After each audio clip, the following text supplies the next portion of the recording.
Sunday suspense ক্লাসিক্সে আজ শুনবেন সৈকত মুখোপাধ্যায়ের লেখা বুধোদার কাহিনী মাদল পাহাড়ের বামন সন্ন্যাসী।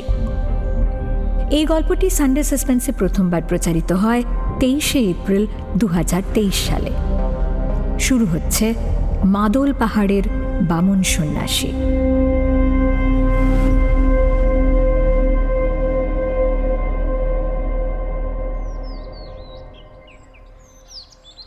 বিকেলে চড়কডাঙ্গার মাঠে বিবেক সঙ্গের এগেনস্টে ক্রিকেট ম্যাচ ছিল। সেই ম্যাচে আমি থাকতে পারলাম না।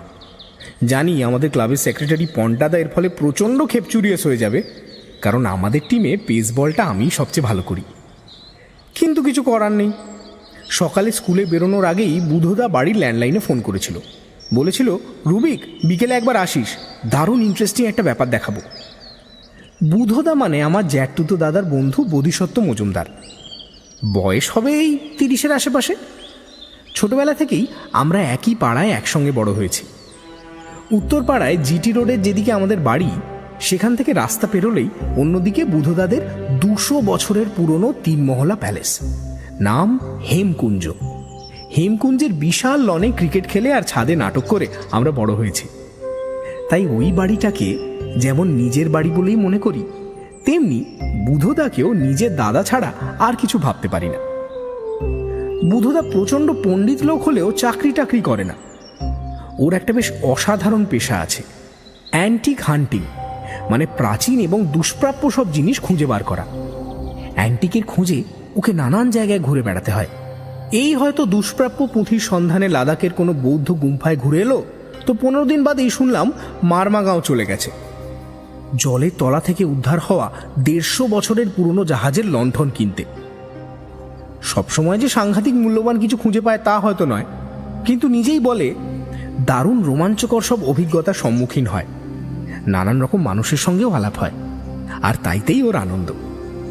সেই হিসেবে অ্যান্টিক হান্টিংকে ওর পেশা না বলে নেশা বললেও ভুল হবে না। ইদানিং আমার স্কুলে ছুটি টুটি থাকলে বুধদা ওর অভিযানে আমাকে সঙ্গী করে নিয়ে যায়। আসলে আমার মানসিকতাটাও বুধদার সঙ্গে বেশ খাপ খায়। আমিও অ্যাডভেঞ্চার ভালোবাসি দুর্গম অথচ সুন্দর জায়গায় বেড়াতে। এবার নিশ্চয়ই বুঝতে পারছো কেন বিকেলে বুধদার বাড়ি না গিয়ে আমার আর উপায় ছিল না। দেখেছো, কথায় কথায় নিজের পরিচয়টাই দিতে ভুলে গেছি। আমার নাম মাল্যবান মিত্র, ডাকনাম রুবিক। উত্তরপাড়া গভর্নমেন্ট স্কুলে ক্লাস 11-এ পড়ি। ভালো পেস বল করি সেটা তো আগেই বললাম। তাছাড়া আমি আমাদের স্কুলের স্কাউট টিমের ক্যাপ্টেন এবং গত বছর হিমালয়ান মাউন্টেনিয়ারিং ইনস্টিটিউট থেকে পাহাড়ে চড়ার বেসিক কোর্স কমপ্লিট করে এসেছি। যাই হোক, ওই যে সকালে বুধদার ওই ফোন, তার জেরেই সারাদিন ক্লাসের পড়াশোনায় মন দিতে পারলাম না। টিফিনে নিতাইদার কাঁচা লঙ্কা আর নারকোল কুচি দেওয়া ফার্স্ট ক্লাস ঘুগনি, তাও যেন মুখে বিস্বাদ লাগলো। এমনকি ছুটির পর তাড়াহুড়ো করে ক্লাস থেকে বেরোনোর সময় সবে মাত্র আগের দিন কেনা পেনড্রাইভটা বেঞ্চের ওপর ফেলে রেখে চলে এলাম। অবশ্যই এসব নতুন কিছু নয়। বুধদা যখনই আমাকে এইভাবে ডেকেছে, তখনই আমার মনের অবস্থা এরকম টালমাটাল হয়ে গেছে। আর তার জন্য আমাকে খুব একটা দোষও দেওয়া যায় না। বুধদা মানেই রোজকার সাদামাটা জীবনের বাইরে দারুণ রোমাঞ্চকর সব ব্যাপার স্যাপার। বুধদার সঙ্গে কিছুক্ষণ কথা বলা মানে একটা অ্যাডভেঞ্চার বইয়ের পাতার মধ্যে ঢুকে পড়া।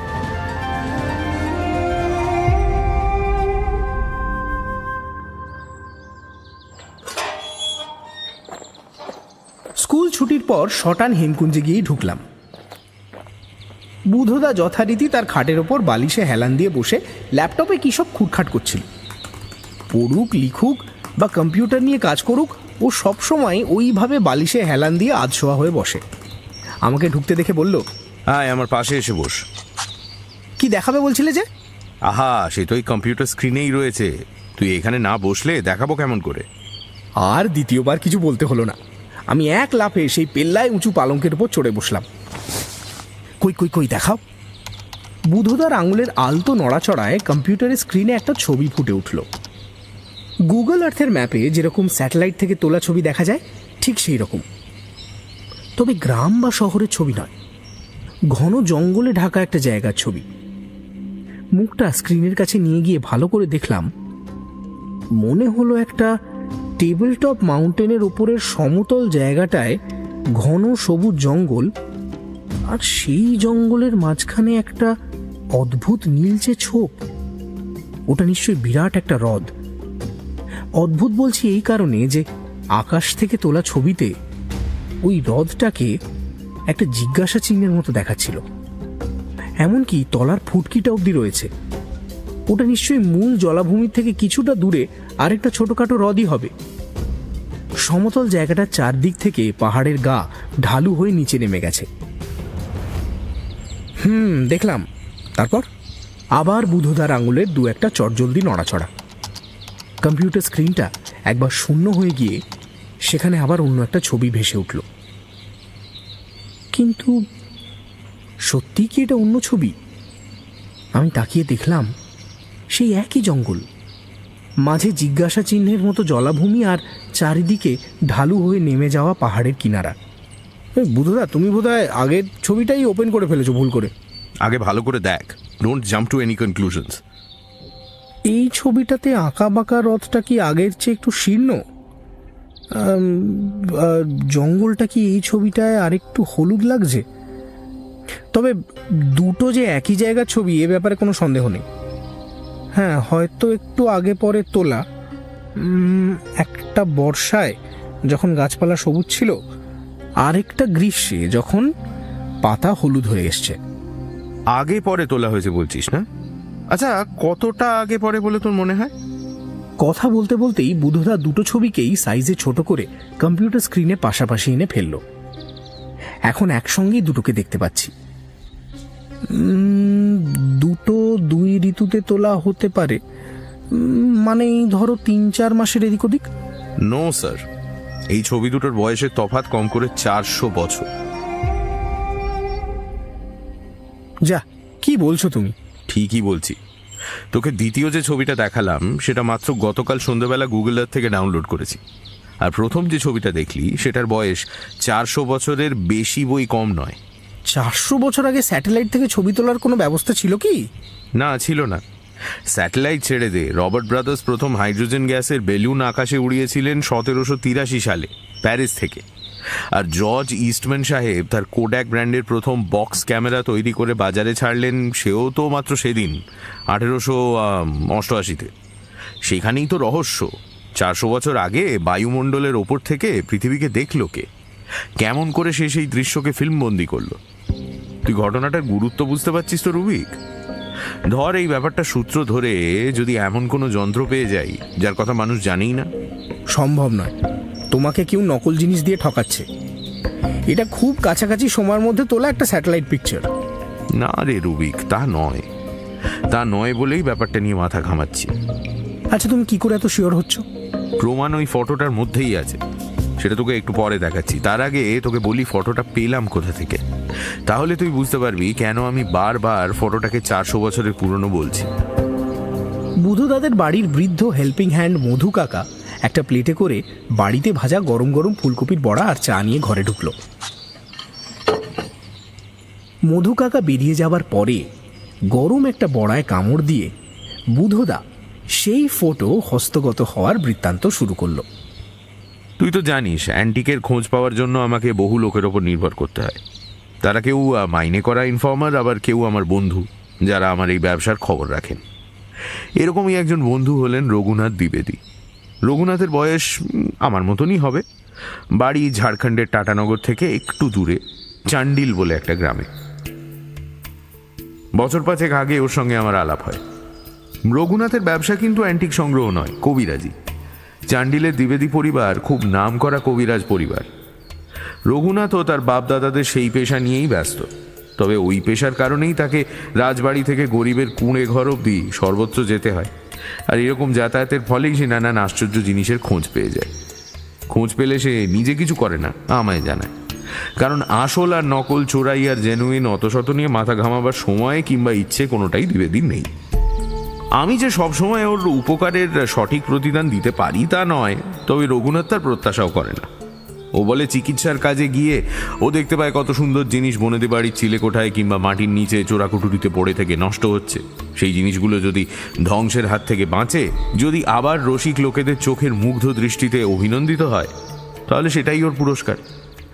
গতকাল দুপুরে এই রঘুনাথ দ্বিবেদীর কাছ থেকেই কুরিয়ারে একটা প্যাকেট পেলাম। প্যাকেটের মধ্যে একটা ফটো আর রঘুনাথের লেখা একটা চিঠি। আমি তোকে মোটামুটিভাবে চিঠিটার বিষয়টুকু বলে দিচ্ছি, শোন।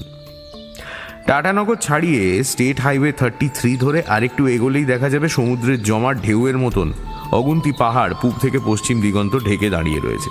ওটাই হলো ঝাড়খণ্ডের দলমা পর্বতশ্রেণী। কাছে গেলে দেখা যাবে পাহাড়গুলো আপাদমস্তক গভীর জঙ্গলে ঢাকা। বেশিরভাগ জঙ্গলই জনমানুষহীন। বহু দূরে দূরে ছড়িয়ে ছিটিয়ে রয়েছে অল্প কিছু আদিবাসী গ্রাম। ওইসব গ্রামের আদিবাসীরা আজও প্রায় আদিম বন্য জীবনযাপনই করে। জঙ্গলের মধ্যে চাষবাস করার কোনো প্রশ্ন নেই, তাই তাদের জীবিকা হলো শিকার আর বনের ফলমূল কুড়িয়ে আনা। সাধারণত ওইসব গ্রামে আমাদের মতন শহুরে মানুষরা পা দিতে চায় না, তাই দলমার ঘন শালবনের আড়ালে লুকিয়ে থাকা ওইসব গ্রামের চিহ্ন কোনো মানচিত্রে পাওয়া যায় না। রঘুনাথ দ্বিবেদীকে কিন্তু চান্ডিল থেকে মাঝে মাঝেই অমন সব আরণ্য গ্রামে যেতে হতো, কারণ কবিরাজি ওষুধ বানাতে প্রয়োজন হয় এমন বহু গাছগাছড়া লতাপাতা পাওয়া যায় ওই দলমার জঙ্গলের মধ্যে। বহু বছর ধরেই চান্ডিলের দ্বিবেদী পরিবারের সঙ্গে কিছু আরণ্য গ্রামের অধিবাসীদের ব্যবসায়িক সম্পর্ক গড়ে উঠেছিল। ওইসব গ্রামের মানুষেরা তাদের ঘরের আশেপাশের জঙ্গল থেকে নানান রকম ঔষধি লতাপাতা সংগ্রহ করে রেখে দিত। 2-3 মাস অন্তর অন্তর দ্বিবেদী গিয়ে তাদের কাছ থেকে সেগুলো নিয়ে আসতো। বিনিময়ে তাদের দিত বনে পাওয়া যায় না এমন সব জিনিস, এই ধর ছুরি, কাঁচি, প্লাস্টিকের বাসন কোসন, নানান রকম মশলাপাতি আর তামাক। ওইসব গ্রামগুলোকে রঘুনাথ তার বাবার আমল থেকেই চিনত, একটা বাদে। সেই গ্রামটার খোঁজ যে পেয়েছিল অনেক পরে, 2-1 দুর্লভ লতার খোঁজ করতে গিয়ে। গ্রামটার নাম মৌডুংরি। রঘুনাথ লিখেছে, মৌডুংরি যেতে হলে যে রাস্তা পেরোতে হয় তার মতন ভয়ঙ্কর রাস্তা সে আর দেখেনি। যেমন দম ফাটানো চড়াই, তেমনি বন্য জন্তুতে ভরা সেই অরণ্যপথ। তবু রঘুনাথকে সেই গ্রামটাতে বছরে অন্তত একবার যেতেই হতো, কারণ রক্তগুলঞ্চ কিংবা পাতালকুশের মতো অত্যন্ত দামি এবং দুষ্প্রাপ্য কিছু ওষুধই একমাত্র ওই মৌডুংরি গ্রামের লোকেরাই তাকে জোগাড় করে দিতে পারে। তো যাই হোক, সেই মৌডুংরির মানুষদের কাছেই রঘুনাথ দ্বিবেদী প্রথম মাদল পাহাড়ের বামন সন্ন্যাসীর কাহিনী শুনতে পায়। মাদল পাহাড়টা মৌডুংরি গ্রাম থেকে দেখা যায়। রঘুনাথ লিখেছে, মৌডুংরির ঠিক উত্তর সীমানা থেকে উঠে যাওয়া ওই পাহাড়টার চেহারার ওর থেকে সুন্দর বর্ণনা আর হয় না। মাদল দেখেছিস তো? অনেকটা আমাদের দুর্গাপুজোর ঢাকের মতনই দেখতে, শুধু ঢাকের মতন পেট মোটা নয়। মাদলের একদিক থেকে আরেকটা দিক আস্তে আস্তে সরু হয়ে যায়। রঘুনাথ লিখেছে, ওই টেবিল টপ পাহাড়টাকেও দেখলে মনে হয় ঠিক যেন একটা মাদলের চওড়া দিকটা মাটিতে পেতে সরু দিকটা ওপরে রেখে দাঁড় করিয়ে দেওয়া হয়েছে। পাহাড়টার চূড়োর কাছটা একদম সমতল আর বৃত্তাকার, ঠিক যেন একটা বিরাট ক্রিকেট গ্রাউন্ড।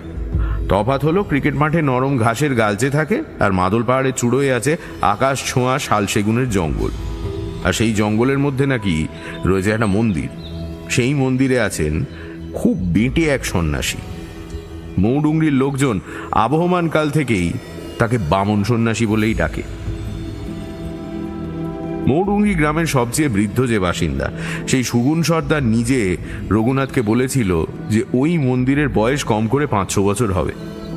আরও একটা অদ্ভুত কথা বলেছিল ওই বামন সন্ন্যাসীর বয়সও নাকি 500 বছর। রঘুনাথ জানতো শহরের ব্যস্ত জীবন থেকে অনেক দূরে যারা বসবাস করে তারা ঘড়ি কিংবা ক্যালেন্ডারের ধার ধারে না, কাজেই সময়ের হিসেবটায় তারা অত পাকা নয়। তবু 500 বছর একটা মানুষের বয়স, ব্যাপারটা তার একটু বাড়াবাড়ি মনে হয়েছিল। তাই ব্যঙ্গের হাসি এসে সুগুণ সর্দারকে জিজ্ঞেস করেছিল, অত বছর আগে তো তুমি জন্মাওনি সর্দার, তাহলে জানলে কেমন করে যে সন্ন্যাসীর বয়স 500 বছর?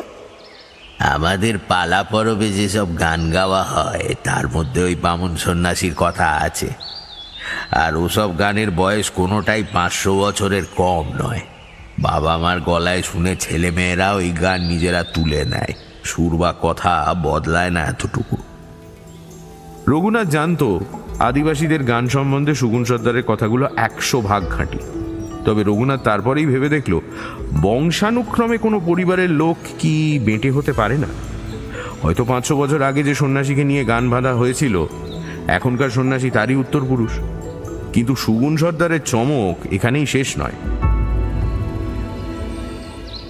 তাছাড়া তুমি যদি মাদল পাহাড়ের আংরা গুহায় কখনো ঢোকো, তাহলে দেখবে সেই গুহার দেওয়ালে ওই সাধুর ছবি, সাধুর নানা লীলা খেলার ছবি সব আমাদের পূর্বপুরুষেরা এঁকে রেখে গিয়েছে। তবে আমরা কখনো ওই পাহাড়ে উঠি না। মাঝে মাঝে এখানে বসেই দেখতে পাই পাহাড়ের চূড়ায় আলো জ্বলছে, বুঝি বামন সন্ন্যাসী পুজো করছেন। তাছাড়া অনেক বছর বাদে বাদে কোনো অভাগা রূপোর লোভে হয়তো ওখানে চলে গেল, তারা অভিশাপ গায়ে মেখে ফিরে আসে। তাদের মুখে শুনি বামন সন্ন্যাসী আজও ওখানে ঘোরাফেরা করছেন। রূপো? রূপো কোত্থেকে এলো? তা বলতে পারবো না, তবে ওই মন্দিরের কাছে একটা শুকনো হ্রদের নিচে নাকি ঝলমলে রূপোর পাত পড়ে থাকে। সেই রূপো ছুঁয়েছ কি মরেছ। এই গত বছরও আমাদের গ্রামের একটা বদমাইশ ছেলে ঠিক একইভাবে মারা গেল, যেভাবে 80 বছর আগে আমার দাদু মারা গিয়েছিল। তোমার দাদুরও অভিশাপ লেগেছিল নাকি? তা লাগেনি।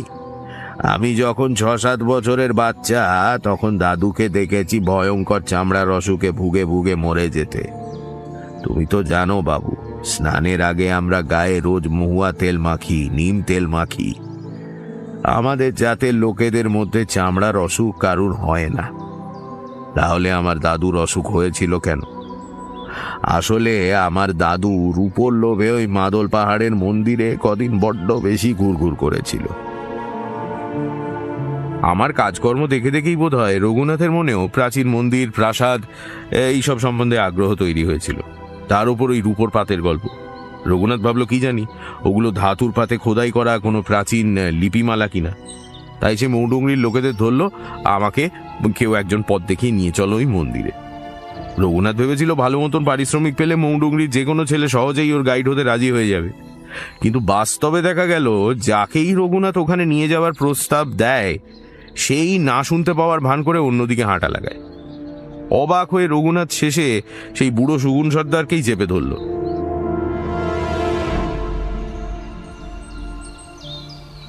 এই ব্যাপারটা কি বলো তো সর্দার? মাদল পাহাড় যাবার নাম শুনেই সবাই পিছিয়ে যাচ্ছে কেন? মাথায় বুদ্ধি আর প্রাণে ভয় থাকলে যে কেউই পেছবে। কেন, ভয়টা কিসের? বাঘের না হাতির? তুমি বাবু হাসালে। হ্যাঁ, আমাদের গ্রামের 4-5 বছরের বাচ্চারা জঙ্গল থেকে চিতাবাঘের ছানা তুলে আনে, বিষাক্ত সাপের লেজ ধরে মাথার ওপর পাই পাই করে ঘোরায়। আমরা বনের জন্তুকে ভয় পাবো, কিন্তু মাদল পাহাড়ের বামন সন্ন্যাসীকে ভয় পাই, কারণ উনি সাধারণ মানুষ নন। সাধারণ মানুষ 500 বছর বাঁচে না, উনি যোগী পুরুষ। আর কে না জানে যোগী পুরুষেরা একলা থাকতেই ভালোবাসেন। আর ওনার অভিশাপের ব্যাপারটাও এই গায়ে ছেলে বুড়ো সকলেই বিশ্বাস করে। তুমি ওখানে যাওয়ার সঙ্গী পাবে না।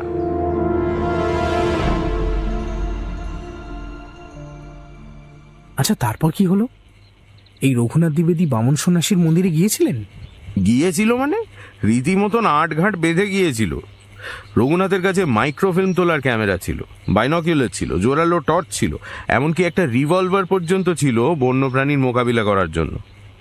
পরের দিন সূর্য ডুবতে না ডুবতেই রঘুনাথ চুপচাপ ঘর থেকে বেরিয়ে মৌডুঙ্গরি গ্রামের সীমানা পেরিয়ে হাঁটা লাগালো মাদল পাহাড়ের দিকে। রাত্রিরে যাত্রা করার প্ল্যানটা রঘুনাথ দুটো কারণে করেছিল। প্রথমত, এর ফলে বামন সন্ন্যাসীর নজর এড়ানো সহজ হবে, আর দ্বিতীয়ত, অ্যাডভেঞ্চার শেষ করে ভোর ভোর নিজের বিছানায় এসে শুয়ে পড়লে গ্রামের লোকেরাও কেউ কিছু টের পাবে না।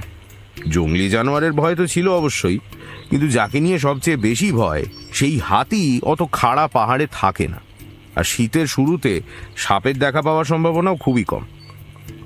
তাছাড়াও রঘুনাথ ভেবে দেখেছিল দিনটা কার্তিক পূর্ণিমা, আকাশে চাঁদ থাকবে, কাজেই জঙ্গলের পথে হেঁটে যেতে খুব একটা অসুবিধা হওয়ার কথা নয়। তারপর ওই পাহাড়ের চূড়োয় ও কিভাবে উঠেছিল, কতক্ষণ সময় লেগেছিল তা নিয়ে রঘুনাথ চিঠিতে বেশি কথা খরচা করেনি। একেবারে চূড়োয় ওঠার পর থেকে বর্ণনা শুরু করেছে। যা লিখেছে তা আমি তোকে ওর চিঠি থেকেই পড়ে শোনাচ্ছি, শোন। কুয়াশা মাখানো হলুদ জ্যোৎস্নার আলোয় অনেক দূর থেকে দেখলাম জঙ্গলের মাঝখানে কিছুটা পরিষ্কার জমি। চোখ একটু সয়ে এলে বুঝতে পারলাম খালি জায়গার পুরোটাই শক্ত মাটি নয়, অনেকটা অংশ জুড়ে জল চিকমিক করছে। তার মানে ওখানে একটা বিশাল হ্রদ রয়েছে। সেই হ্রদের তীরে এক জায়গায় পাথরের তৈরি 2-3টে চৌকোনো ঘর। ওটাই কি তাহলে বামন সন্ন্যাসীর মন্দির? তাই হবে, আর তো কিছু চোখে পড়ছে না। ঘরগুলো দেখে আমার মন্দিরের বদলে মিলিটারি বাংকারের কথাই মনে হচ্ছিল। মিলিটারি গ্যারিসনের মতোই ওই পুরো জায়গাটা উঁচু পাঁচিল দিয়ে ঘেরা ছিল। পাঁচিলটার জায়গায় জায়গায় পাথরের ইট খসে পড়েছে। সেরকমই একটা পুকুরের মধ্যে মাথা গলিয়ে ভেতর দিকে তাকিয়ে বুঝতে চেষ্টা করছিলাম যে ওখানে কি রয়েছে। দেখতে চেষ্টা করছিলাম কোথাও থেকে কোনো মানুষের গলা কিংবা আলোর রেখা ভেসে আসে কিনা, কিন্তু না, সেরকম কিছুই দেখলাম না। বুঝতে বাকি রইল না যে সুগুণ সর্দারের কথাগুলো নিছকই গল্প, গ্রামের ঘরে বসে বসে বানানো। এখানে এসে কেউ যাচাই করার চেষ্টা করেনি যে এককালে যারা এখানে বাস করত তারা আজও আছে না মরে শেষ হয়ে গেছে। চর্মরোগের ব্যাপারেও মিথ্যেই ওরা অভিশাপকে টেনে আনছে। হয়তো এই জায়গায় এমন কোনো জংলি গাছ আছে যার পাতার সংস্পর্শে ভয়ঙ্কর কোনো অ্যালার্জি হয়। আর রাত দুপুরে আলোর ঝলক কুসংস্কারাচ্ছন্ন চোখে বিদ্যুতের চমককেও অলৌকিক দেখায়। যাই হোক, মনে মনে ভাবলাম এবার জায়গাটা একটু পরীক্ষা করে দেখা যাক কোনো পুরা বস্তু পাওয়া যায় কিনা। এক হাতে জ্বলন্ত টর্চ আর অন্য হাতে রিভলভার নিয়ে সেই টেবিল টপ পাহাড়ের মাথায় একবার চক্কর দিয়ে আসলাম। একটা জিনিস দেখে খুবই অবাক হলাম। বামন সন্ন্যাসী সেই ঘরগুলো ছাড়াও আরো একটা ধ্বংসস্তূপ। এটার কথা কিন্তু মৌডুঙ্গরির কেউই আমাকে বলেনি। হ্রদের পূর্ব প্রান্তে বিরাট ভিতের ওপর এক মিনারের ধ্বংসাবশেষ। যখন পুরোটাই আস্ত ছিল তখন গোলাকার সেই মিনার যে কত উঁচু ছিল তার আন্দাজ পাওয়া এখন মুশকিল, কিন্তু এখনো মাটির ওপরে যতটা দাঁড়িয়ে আছে তারই মাপ প্রায় 3 তলা একটা বাড়ির সমান। এরকম মিনার দেখলে স্বভাবতই দুর্গের কথা মনে পড়ে। ভাবলাম তাহলে কোনো এক সময়ে কি মাদল পাহাড়ের ওপর কোনো দুর্গ ছিল? থাকলে সেটা অস্বাভাবিক নয়, কারণ চারদিকে সমস্ত পাহাড়ের ওপর মাথা তুলে দাঁড়িয়ে রয়েছে এই পাহাড়। এখান থেকে নিচের উপত্যকার অনেকটা অংশে নজর রাখা যায়। তাছাড়া পাহাড়ের মাথায় জনপদ গড়ে তুলবার মতো এতখানি সমতল জমিও তো সব জায়গায় পাওয়া যায় না। টর্চের আলোয় যতটা পারি খোঁজবার চেষ্টা করলাম ওই মিনারের ভিতের কাছে কোনো শিলালিপি টিপি পাওয়া যায় কিনা। তবে এরপর যখন হ্রদের অন্য তীরে গিয়ে পৌঁছলাম তখন একটা ব্যাপারে নিশ্চিন্ত হলাম। ওই মিনার থেকে খসে পড়া পাথরের ইঁট তুলে নিয়ে গিয়েই পরবর্তী কোনো সময়ে হ্রদের তীরে শ্রীহীন চৌকো ঘরগুলো বানানো হয়েছিল। তখন নিশ্চয়ই কোনো কারণে ওই কেল্লা পরিত্যক্ত হয়েছিল, জনসংখ্যাও অনেক কমে গিয়েছিল। ওই ভেঙে পড়া মিনারকে নতুন করে গড়ে তুলবার প্রয়োজন বা সামর্থ্য কোনোটাই সেই অবশিষ্ট কয়েকজন বাসিন্দার ছিল না। তারা তাই ভেঙে পড়া মিনারের ইঁট তুলে নিয়ে পাশেই একটা ওই ছোটখাটো মাথা গোঁজবার আস্তানা বানিয়ে নিয়েছিল। সেই রাতে মাদল পাহাড়ের মাথায় আরো একটা আশ্চর্য জিনিস দেখেছিলাম। সেটা হলো জল টলটলে হ্রদটার পায়ের কাছেই মাটির বুকে একটা বিরাট গহ্বর, যেন একটা মস্ত বড় দিঘি কোনো কারণে শুকিয়ে গিয়েছে। সেই গহ্বরের নিচেই অজস্র রূপালী ধাতুর পাত চাঁদের আলোয় একদম ঝলমল করছে। ওগুলো রূপোর পাত হতেই পারে, মানে যেমন সুগুণ সর্দার বলেছিল। আবার অন্য কোনো ধাতু হওয়াও কিন্তু বিচিত্র নয়। কিন্তু দুটো কারণে আমি ওই শুকনো দিঘির মধ্যে নামতে সাহস পাইনি। এক তো ওই খাড়া পাড়বে কোনো রকমের নামতে পারলেও উঠে আসাটা আমার পক্ষে একেবারেই অসম্ভব হতো। আর দুই, ওখানে একবার নামলে পাড়ে দাঁড়িয়ে যে কেউ আমাকে বড্ড পরিষ্কারভাবে দেখতে পেয়ে যেত। 500 বছরের পুরনো কোনো লোক নাই থাক, এখানকার কোনো টেররিস্ট গ্রুপের পক্ষে ওই জায়গায় ঘাঁটি বানানোটা তো একেবারেই অসম্ভব নয়। কাজেই ঠিক করলাম ওই শুকনো দিঘিতে নামার কাজটা আপাতত মুলতুবি থাক। এরপরেই আমি ওই চৌকো ঘরগুলোর একটাই ঢুকে পড়েছিলাম। না, কোথাও কোনো বাধা পাইনি, কেউ ছিলই না তো বাধা দেওয়ার জন্য। দরজার পাল্লা দুটোও ভেঙে পড়েছিল। আগে বাইরে থেকে টর্চ ফেলে ভেতরটা দেখে নিলাম, তারপর ঢুকে পড়লাম ভেতরে। মন্দির বলতে যা ধারণা হয় ওই ঘরে ঢুকলে যে কারুর তার থেকে সম্পূর্ণ বিপরীত ধারণা হবে। ধূপ ধুনো নয়, বরং তেলকালির মতো একটা গন্ধ বাতাসে ঝুলে রয়েছে। ঘরটায় জানলা ডাল্লা কিছু ছিলই না, শুধু ছাদের কাছে কয়েকটা ঘুলঘুলি ছিল। তার মধ্যে দিয়ে যেটুকু জ্যোৎস্না এসে পড়ছিল, সেই আলোতেই দেখলাম ঘরের একদিকে একটা বড় সিন্দুক দাঁড় করানো রয়েছে। সিন্দুকটাতে হাত ছোঁয়াতেই চমকে গেলাম। প্রাচীন ধ্বংসস্তূপের মধ্যে অমন আধুনিক ধাতুর তৈরি সিন্দুক আমি আশা করিনি।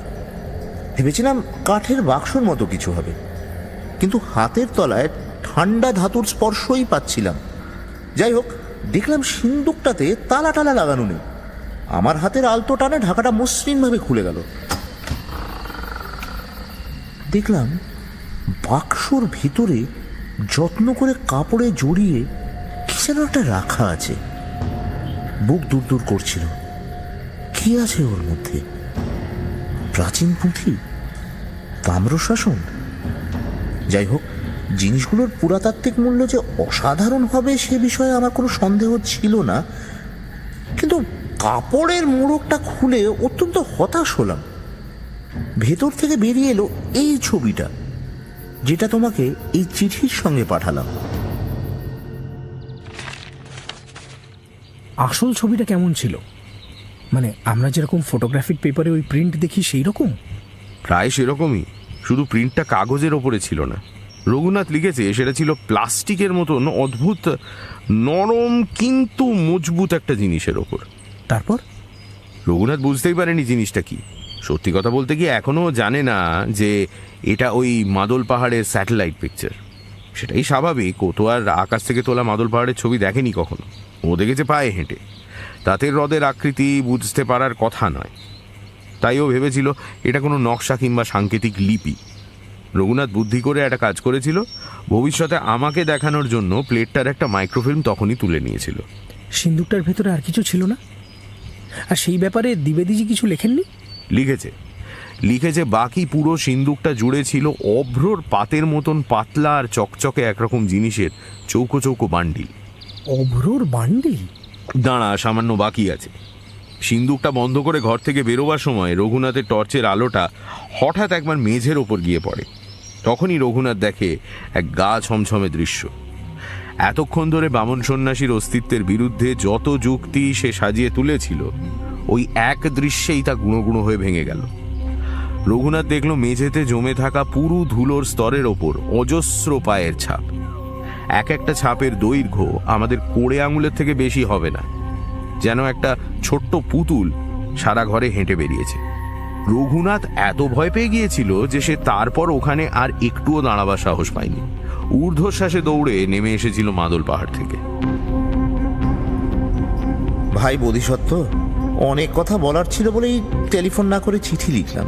ফোনে এত গুছিয়ে সব কথা বলতে পারতাম না। তাছাড়া নকশাটাই বা তোমাকে দেখাতাম কেমন করে? যাই হোক, আমার চিঠি পড়ে তোমার যদি মনে হয় মাদল পাহাড়ে সত্যিই কোনো রহস্য লুকিয়ে আছে, তাহলে আমাকে একটা ফোন করো। কবে কোন ট্রেনে আসছো জানালে আমি টাটানগর স্টেশনে থাকবো। ওখান থেকেই আমি তোমাকে নিয়ে যাব মাদল পাহাড়।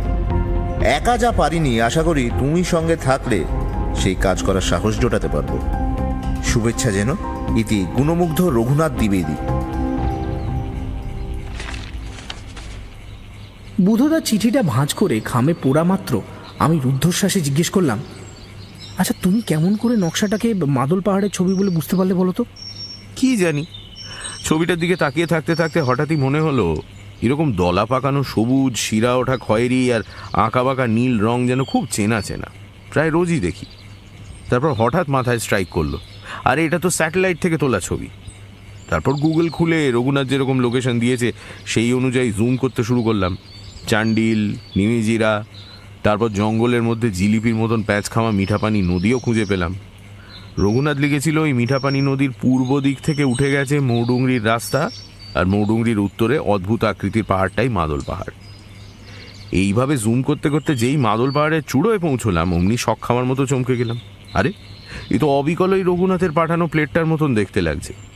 ওই প্লেটটা তো তাহলে একটা স্যাটেলাইট পিকচার। কিন্তু এই ছবি ওই পাণ্ডব বর্জিত ধ্বংসস্তূপে পৌঁছলো কেমন করে? তখনও কিন্তু আমি স্বপ্নেও ভাবিনি যে এই ছবির বয়স এত পুরনো। তোর মতন আমিও ভাবছিলাম হয়তো খুব রিসেন্টলি কম্পিউটার থেকে ডাউনলোড করা হয়েছে এই ছবিটাকে। তারপর দুটো ছবিকে পাশাপাশি রেখে কম্পেয়ার করতে গিয়েই মনে হলো দ্বিতীয়বার ইলেকট্রিক শক খেলাম। কেন, কি দেখলে? আয় তোকেও দেখাচ্ছি। আমি যেটা গুগল থেকে ডাউনলোড করেছি সেই ফটোটাই প্রথমে দেখ। আমি জুম করছি, তুই দেখ। বুধদা ফটোটার একটা বিশেষ অঞ্চল জুম করতে শুরু করলো। একটু পরেই পরিষ্কার সেই ধ্বংসস্তূপটার ছবি ফুটে উঠল, যেটার কথা রঘুনাথ দ্বিবেদী তার চিঠিতে লিখেছেন। ভাঙাচোরা ইমারতটাকে স্যাটেলাইটের ছবিতেও পরিষ্কার দেখা যাচ্ছিল। দেখলি? আচ্ছা, এবার রঘুনাথের পাঠানো ফটোটা ম্যাগনিফাই করছি, দেখ। বুধদা রঘুনাথ দ্বিবেদীর তোলা ছবিটা স্ক্যান করে কম্পিউটারে তুলে নিয়েছিল। সেই ছবির মধ্যে ওই একই জায়গাকে ম্যাগনিফাই করতে শুরু করলো। আমি অবাক হয়ে দেখলাম ওই ছবিটাতে ধ্বংসস্তূপের কোনো চিহ্নই নেই, কোনো ঘর বাড়ি কিচ্ছু নেই ওই জায়গাটাতে, একেবারে ফাঁকা। অবাক হয়ে বললাম, এর মানে কি দাঁড়ালো গো? যদি গোয়ারের মতন জোরজার করে অন্য কোনো মানে খুঁজতে চাস তাহলে আলাদা কথা, তা না হলে কিন্তু একটাই মানে দাঁড়ায়। মাদল পাহাড়ের সিন্দুকের মধ্যে পড়ে থাকা ওই ছবিটা যখন তোলা হয়েছিল তখনও হ্রদের ধারে ওই দুর্গটা তৈরিই হয়নি। ধ্বংস নিশ্চয়ই তার আরো অনেক পরের কথা। রঘুনাথজির বর্ণনা থেকে তো মনে হচ্ছে এই মিনারও আজকের নয়। তাহলে তাহলে এই ছবি তো সত্যিই সে মান্ধাতা আমলের। মানে যখন ক্যামেরা ছিল না, স্যাটেলাইট তো দূরের কথা, বেলুনও ছিল না। আমার মাথাটা কেমন গোলমাল হয়ে যাচ্ছে বুধদা। আমারও। আর এই গোলমাল এড়ানোর একটাই রাস্তা। রঘুনাথকে বলে দিয়েছি কাল আমরা ইস্পাত এক্সপ্রেসে টাটানগর পৌঁছচ্ছি। বাড়ি ফিরে চটপট ব্যাকপ্যাক গুছিয়ে নে। ঠিক সকাল 5টায় উত্তরপাড়া স্টেশনে পৌঁছে যাবি। উত্তরপাড়া থেকে হাওড়া, হাওড়া থেকে টাটা, টাটা থেকে মাদল পাহাড়। রাইট।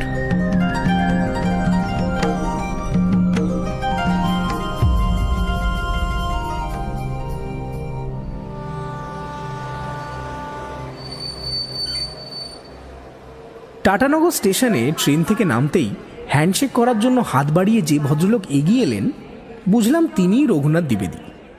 ছোটোখাটো চেহারা, কিন্তু বেশ শক্তপোক্ত। চকরা বকরা প্রিন্টের একটা হাফ শার্ট আর খয়েরি কর্ডের ট্রাউজার পরেছিলেন। পানের রসে ঠোঁট লাল। ভদ্রলোক এই পোশাকে কবিরাজি করেন বলে ভাবতে একটু কষ্টই হলো। ভাবলাম যখন রুগী দেখেন তখন নিশ্চয়ই ধুতি পাঞ্জাবির মতন আর একটু ভারিক্কি পোশাক গায়ে চাপিয়ে নেন। রঘুনাথ দ্বিবেদী দেখলাম জলের মতো বাংলা বলেন।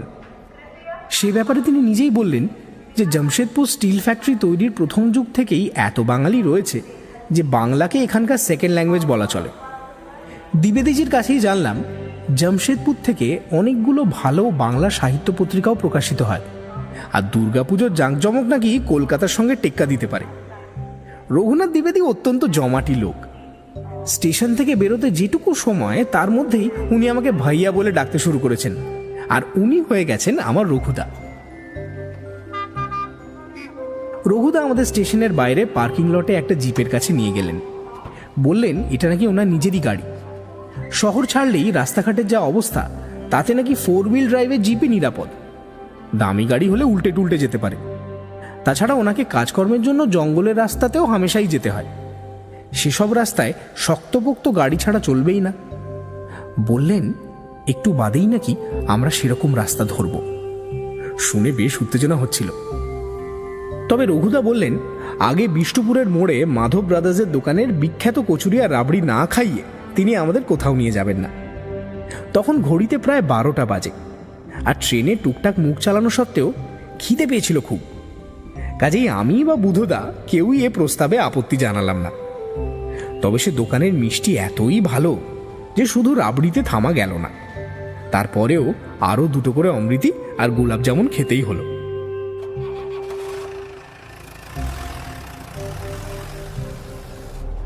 আমার এই প্রথম জামশেদপুর আসা। গাড়ি করে যেতে যেতে শহরের যেটুকু দেখতে পাচ্ছিলাম তাতেই ভারী ভালো লাগছিল। এমন গাছপালায় ঘেরা চওড়া রাস্তাঘাট আর ছবির মতো সুন্দর বাড়িঘর আমি খুব কম শহরেই দেখেছি। দ্বিবেদীজি বেশ গর্বের সঙ্গে জানালেন যে 2010-এ ভারত সরকারের একটা সার্ভেতে জামশেদপুরকে সারা ভারতের মধ্যে 7ম সুন্দর শহর বলে ঘোষণা করা হয়েছে। একটু পরেই আমরা শহর ছেড়ে বেরিয়ে গেলাম, আর তখনই চোখে পড়ল সেই মেঘের মতন পাহাড়, দলমা।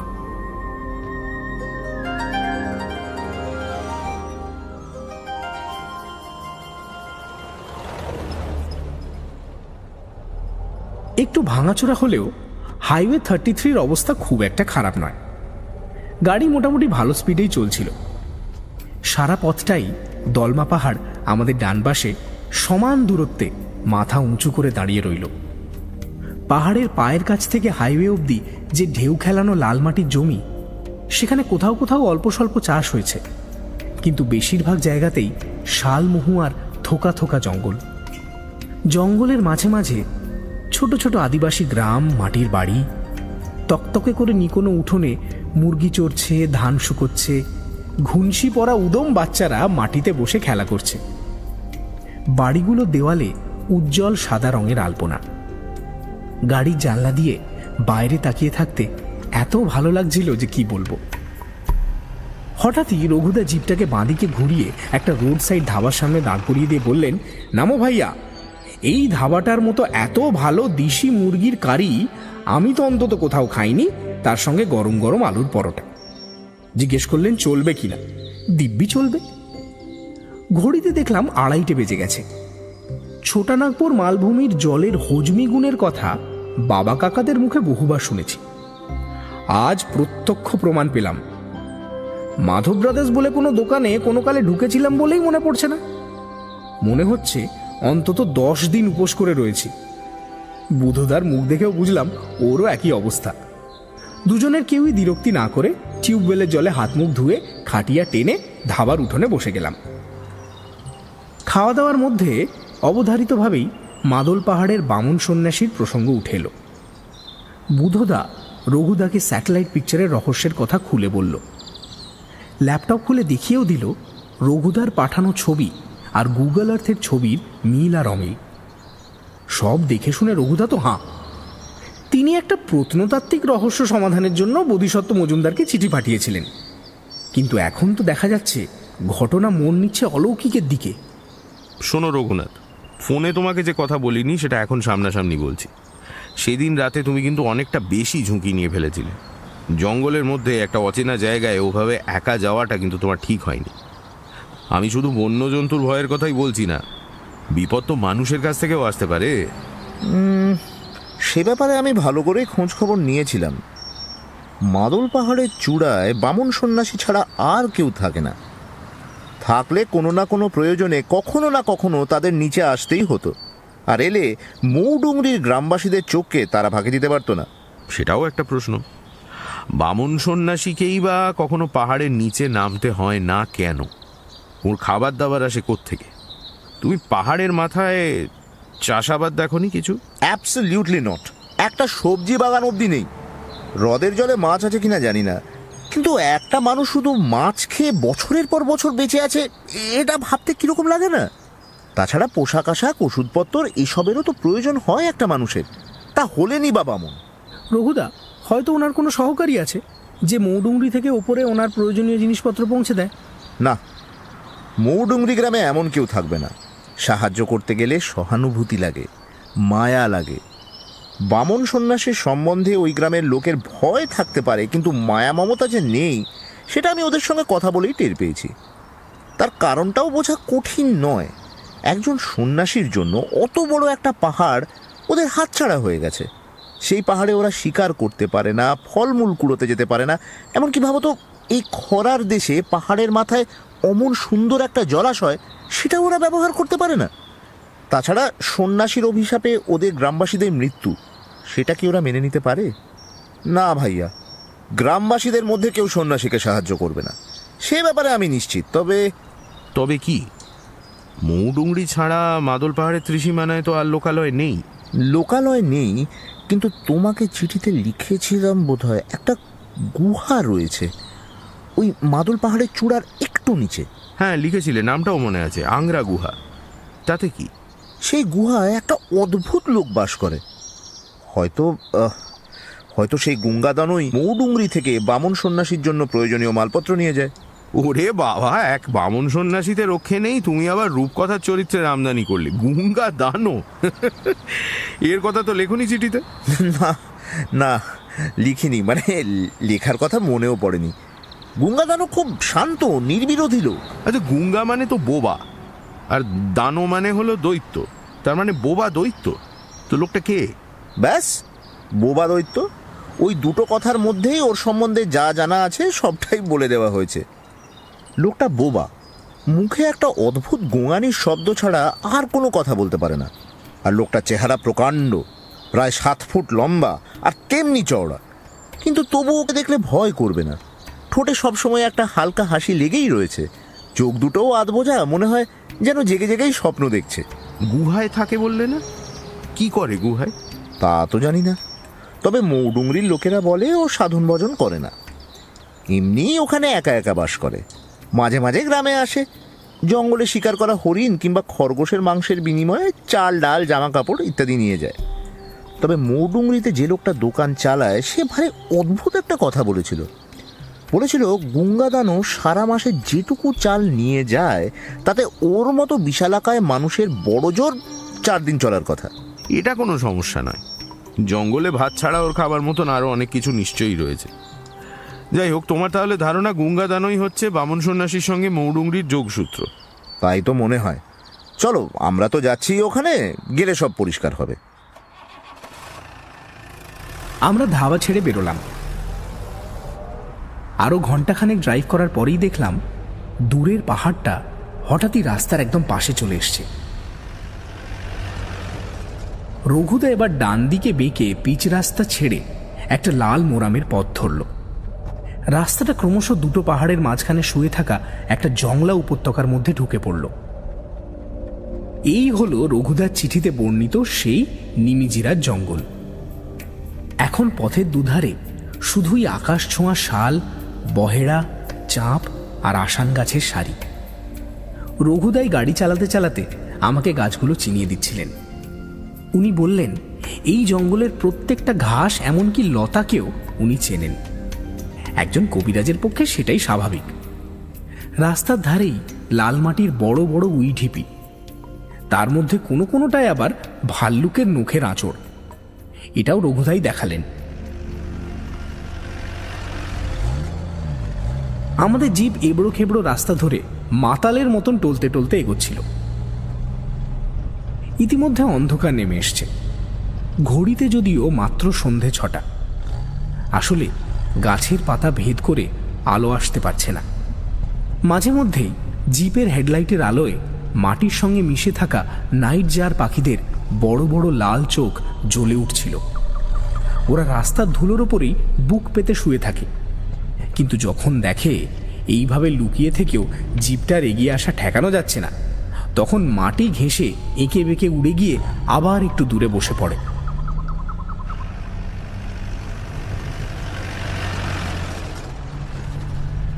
প্রায় ঘন্টাখানেক চলার পর জঙ্গলটা একটু হালকা হয়ে গেল। দেখলাম আমরা একটা সরু নদীর ধারে এসে পৌঁছেছি। এইটা হলো মিঠাপানি নদী। দূরে ওই ছোট টিলাটা দেখতে পাচ্ছ? টিলার মাথায় টিমটিম করে একটা আলো জ্বলছে, ওটাই হলো মিঠাপানি ফরেস্ট বাংলো। এটাকেই সভ্য জগতের শেষ চিহ্ন বলতে পারো। যদিও এখানে ইলেকট্রিসিটি নেই, মোবাইলের টাওয়ারও পাবে না। আমরা আজ রাতটা ওই বাংলোয় কাটিয়ে কাল ভোর ভোর আবার যাত্রা শুরু করতে পারি, কারণ যেখান থেকে আমরা মাদল পাহাড়ে উঠতে শুরু করব সেটা এখনও প্রায় 15 কিলোমিটার রাস্তা। এরপর হাতিদের যাতায়াত শুরু হবে, কাজে ওই রাস্তায় গাড়ি চালানো ঠিক হবে না আর। এই শীতে মিঠা পানির বুকে জল নেই বললেই চলে।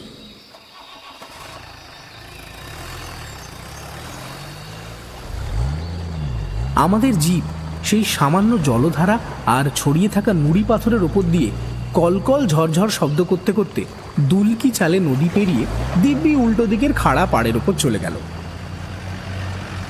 আর তারপর দু একটা জিগজ্যাগ টার্ন নিয়েই একেবারে টিলার মাথায় বন বাংলোর গেটে। বন্যজন্তুর ভয়টা যে এখানে বেশ বেশি সেটা বুঝলাম বাংলো ঘিরে নিরাপত্তা ব্যবস্থার বহর দেখে। কাঁটাতারের বেড়া তো আছেই, তাছাড়াও খাদের মতো গভীর নালা দিয়ে বাগান সমেত পুরো বাংলোটা ঘেরা। একটা কাঠের পুল পেরিয়ে আমাদের জিপ বাংলোর বারান্দার সামনে দাঁড়ানো মাত্র হন্তদন্ত হয়ে দৌড়ে এলো বছর 20-22 একটা ছেলে। সেই এই বাংলোর চৌকিদার এবং কুক, নাম শ্যামলা। মিনিট 15 বাদেই আমরা তিনজন 3টে ডেক চেয়ার নিয়ে বাংলোর বারান্দায় বসে গেলাম। ততক্ষণে আকাশে চাঁদ উঠে গেছে। আমাদের সামনে পেতে রাখা কাচের সেন্টার টেবিলের ওপর শ্যামলা 3 কাপ সুগন্ধি চা আর পকোড়া নামিয়ে দিয়ে গেল। চা, চিনি থেকে শুরু করে চাল, ডাল, মশলা সবকিছুই আমাদের সঙ্গে করে নিয়ে আসতে হয়েছিল। জঙ্গলে কিছুই পাওয়া যায় না। আমরা যেখানে বসে আছি ঠিক তার উত্তরে একটা মাঝারি সাইজের পাহাড় মাথা তুলে দাঁড়িয়ে রয়েছে। সেটার উচ্চতা 2-2.5 হাজার ফিটের বেশি হবে না। সেটার দিকে আঙুল দেখিয়ে রঘুদা বললেন, ওই দেখো, ওই পাহাড়টার ওপরেই মৌডুংরি গ্রাম। কই, খুব একটা উঁচু তো নয়। তুমি যে চিঠিতে লিখেছিলে মৌডুংরি খুব দুর্গম জায়গা। উঁচু বলে দুর্গম তা তো বলিনি। দুর্গমতার কারণ প্রথমত পাহাড়টার খাড়াই খুব বেশি, প্রায় 45 ডিগ্রি অ্যাঙ্গেলে পুরোটা উঠে গেছে। আর দ্বিতীয়ত মৌডুংরির লোকেদের এই দিকে বেশি যাতায়াত নেই বলে রাস্তাটায় প্রচুর ঝোপঝাড় গজিয়ে গেছে। সেই সব কাটা ঝোপ ঠেলে এগোতে দম বেরিয়ে যাবে। আচ্ছা বোধিসত্ত্ব, তোমার সঙ্গে জামা কাপড়ের রুকস্যাক ছাড়া আরও একটা বড় ব্যাগ দেখলাম, অনেকটা ক্রিকেটাররা যেরকম ব্যাগে ব্যাট প্যাড এইসব বয়ে নিয়ে যায়। হ্যাঁ, ওই ব্যাগগুলোর নাম ক্রিকেট কফিন। তা সেই ব্যাগটায় কি রয়েছে? প্রশ্নটা আমারও মাথায় প্রথম থেকেই ঘুরছিল। ওটাকে যখন বুধদার সঙ্গে হাত লাগিয়ে ট্রেনে তুলছিলাম তখনই দেখেছিলাম ব্যাগটা যতটা বড় তার ওজন সেই অনুপাতে খুব একটা বেশি নয়। ওতে রয়েছে চর্মরোগের প্রতিষেধক। না, আমি এই জন্য জিজ্ঞেস করছিলাম যে যদি ওটাকে মৌডুংরি অবধি নিয়ে যেতে হয় তাহলে তুমি একা পারবে না। সেক্ষেত্রে এখান থেকে একজন পোর্টার জোগাড় করে নেব। বেশ তো, যদিও জিনিসটা বেশি ভারী নয়, কিন্তু তুমি যেমন জঙ্গলের কথা বলছো তাতে 2খানা ব্যাগ নিয়ে উঠতে অসুবিধা হবে বলেই মনে হচ্ছে। তোমার প্ল্যানটা ভালোই। একটা ছেলেকে বলো ওপর অবধি আমাদের সঙ্গে যাবে। আরও কিছুক্ষণ এটা সেটা গল্প করার পর রাত 9টা নাগাদ শ্যামলা এসে জানালো যে রাতের খাবার তৈরি। আমরা ইচ্ছে করলে বাংলোর পেছন দিকে কিচেনের লাগোয়া ডাইনিং রুমে গিয়ে বসতে পারি, কিন্তু বারান্দায় বসে থাকতে আমাদের সবারই এত ভালো লাগছিল যে আমরা সমস্বরে বললাম যে না না শ্যামলা, তুমি এখানেই খানা লাগিয়ে দাও। শ্যামলা ভেতর থেকে সুন্দর সাদা চিনেমাটির প্লেট, বাটি সব এনে সেন্টার টেবিলের উপর সাজিয়ে দিল। তারপর ক্যাসারোলে করে নিয়ে এলো গরম গরম রুটি, তার সঙ্গে ঘন ডাল, আলু ভাজা আর চিকেন কারি। আমাদের খেতে দিয়ে শ্যামলা একপাশে দাঁড়িয়েছিল, যদি আমাদের কিছু দরকার পড়ে। বুধদা বলল, তুই থাকিস কোথায় শ্যামলা? এই বাংলোর পেছনেই আমাদের কোয়ার্টার রয়েছে বাবু, দিনের বেলা দেখতে পাবেন। ওখানেই আমি আর আমার বাবা মা থাকি। বাবাই বাংলোয় মালির কাজ করে আর রান্নাবান্নার কাজ মা। তো এরকম নির্জন জায়গায় থাকতে তোর ভয় করে না? চারিদিকে এত হিংস্র জীবজন্তু। না বাবু, জীবজন্তুদের যদি তাদের মতন থাকতে দেন তাহলে ওরা আপনার কোনো ক্ষতি করবে না। আমরা তো জঙ্গলের মানুষ, তাই একটা হাতি থেকে শুরু করে মৌমাছির ভাষা অবধি বুঝতে পারি ওরা কখন কি চাইছে, কখন কোন দিকে যাবে। তাহলে এখানে তোদের কোনো ভয় নেই বলছিস? তা থাকবে না কেন বাবু? জঙ্গলে কি শুধু জন্তুরই ভয়? আরও কত জিন, পরী, অপদেবতা, দুষ্টু আত্মা থাকে, তাদের ভয় পাবো না? অপদেবতা? আচ্ছা, কিরকম অপদেবতা? দু একটা কথা বলতো। বছরখানেক আগে একটা লোককে নদীর ওপারের ওই জঙ্গলে বাঘে মেরেছিল। তারপর থেকেই নাকি একটা মস্ত বড় কালো পাখিকে ওই জায়গাটার উপর চক্কর খেয়ে উঠতে দেখা যায়। পাখিটা উড়ে আর একটা অদ্ভুত সুরে ডাকে। বাবু, ওটা ওই লোকটারই আত্মা। আর কিছু আছে নাকি এরকম? বুধদা দেখলাম বেশ আগ্রহ নিয়ে শুনছে। সত্যি কথা বলতে কি, এই অস্বাভাবিক নির্জনতা আর অন্ধকারের মধ্যে বসে এই ধরনের ভূতের গল্প শুনতে আমাদেরও বেশ লাগছিল। তারপর ওই মাদল পাহাড়টা বাবু। মাদল পাহাড় এখান থেকে দেখা যায় নাকি? আমরা চমকে তাকালাম শ্যামলা যেদিকে আঙুল তুলেছে সেই দিকে। মনে হলো এতবার এখানে যাতায়াত করলেও রঘুদাও কখনো ব্যাপারটা খেয়াল করেননি। হ্যাঁ যায় তো, চূড়াটুকু দেখতে পাওয়া যায়। ভালো করে তাকিয়ে দেখুন, ওই মৌডুংরি পাহাড়ের পেছনে চ্যাটালো একটা চূড়া দেখতে পাচ্ছেন? হ্যাঁ, ওটাই মাদল পাহাড়ের চূড়া। আমাদের খাওয়া শেষ হয়ে গিয়েছিল। আমরা ভালো করে দেখব বলে চেয়ার ছেড়ে বারান্দার ধারে গিয়ে দাঁড়ালাম। যদিও বাতাসে হালকা কুয়াশা ছড়িয়ে রয়েছে, তবুও আকাশে চাঁদের আলো রয়েছে বলেই দেখতে পেলাম সত্যি মৌডুংরি পাহাড়ের পেছনে আরো বেশ খানিকটা উঁচুতে মাথা তুলে দাঁড়িয়ে রয়েছে মাদল পাহাড়। কিছুক্ষণ চোখ কুঁচকে সেদিকে তাকিয়ে থেকে বুধদা বলল, তুই মাদল পাহাড়েও ভূত রয়েছে নাকি? ভূত নয়, তান্ত্রিক সন্ন্যাসী, পুতুলের মতন ছোট একজন মানুষ, বামন সন্ন্যাসী। তা থাকলেই বা বামন সন্ন্যাসী, তাতে ভয় কিসের? ভয় করবে না? আপনি যদি দেখেন গভীর রাতে পাহাড়ের চূড়োয় দপদপ করে লাল নীল আলো জ্বলে উঠছে, তাহলে ভয় করবে না আপনার? বলিস কি? অত দূরের আলো এখান থেকে দেখতে পাস? বাবু, সে যে কি জোরালো আলো, আপনি না দেখলে বিশ্বাস করতে পারবেন না। মনে হয় যেন আকাশের দিকে একটা আলোর ধারালো তরোয়াল উঠে যাচ্ছে। আকাশের দিকে আলোর তরোয়াল, তাই না? আকাশের দিকে। কি অদ্ভুত সমাপতন! ঠিক সেই মুহূর্তেই আমাদের চোখের সামনে জ্বলে উঠল মাদল পাহাড়ের চূড়োর অলৌকিক আলো। তীব্র সেই আলোর রেখা কয়েক মুহূর্ত ধরে রাতের আকাশকে যেন ফালা ফালা করে দিল। প্রথমে সেই আলোর রং নীল, তারপর হঠাৎই লাল হয়ে আলো নিভে গেল। শ্যামলা দেখলাম দু হাতে চোখ ঢেকে কি সব বিড়বিড় করছে। ভূতের মন্ত্রই হবে বোধহয়। জনশূন্য বিদ্যুৎহীন জঙ্গলের মধ্যে থেকে ওরকম চোখ ধাঁধানো আলো বেরোতে দেখে আমাদেরও মনের অবস্থা যাকে বলে বিমূঢ় হয়ে পড়েছিল। আর বেশি কথা না বলে আমরা হাত মুখ ধুয়ে ঘরে ঢুকে পড়লাম। যদিও ঘরের সব দরজা জানলা শীতের জন্য বন্ধ, তবু মনে হচ্ছিল যেন দূরের জঙ্গলগুলো কাছে এগিয়ে এসেছে, এগিয়ে এসে ঠিক আমাদের ঘরের বাইরে দাঁড়িয়ে রয়েছে।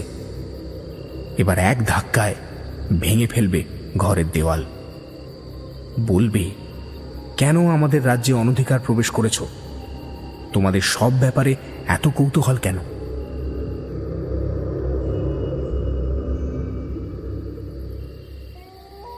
কি যেন একটা অজানা অস্বস্তিতে রাতে বারবারই ঘুম ভেঙে যাচ্ছিল।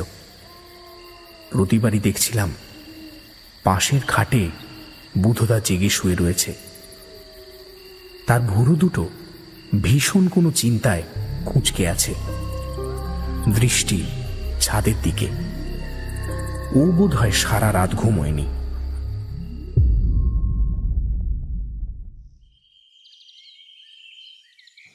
পরের দিন ভোরে বুধদার মধ্যে রাত জাগার কোনো ছাপই দেখতে পেলাম না।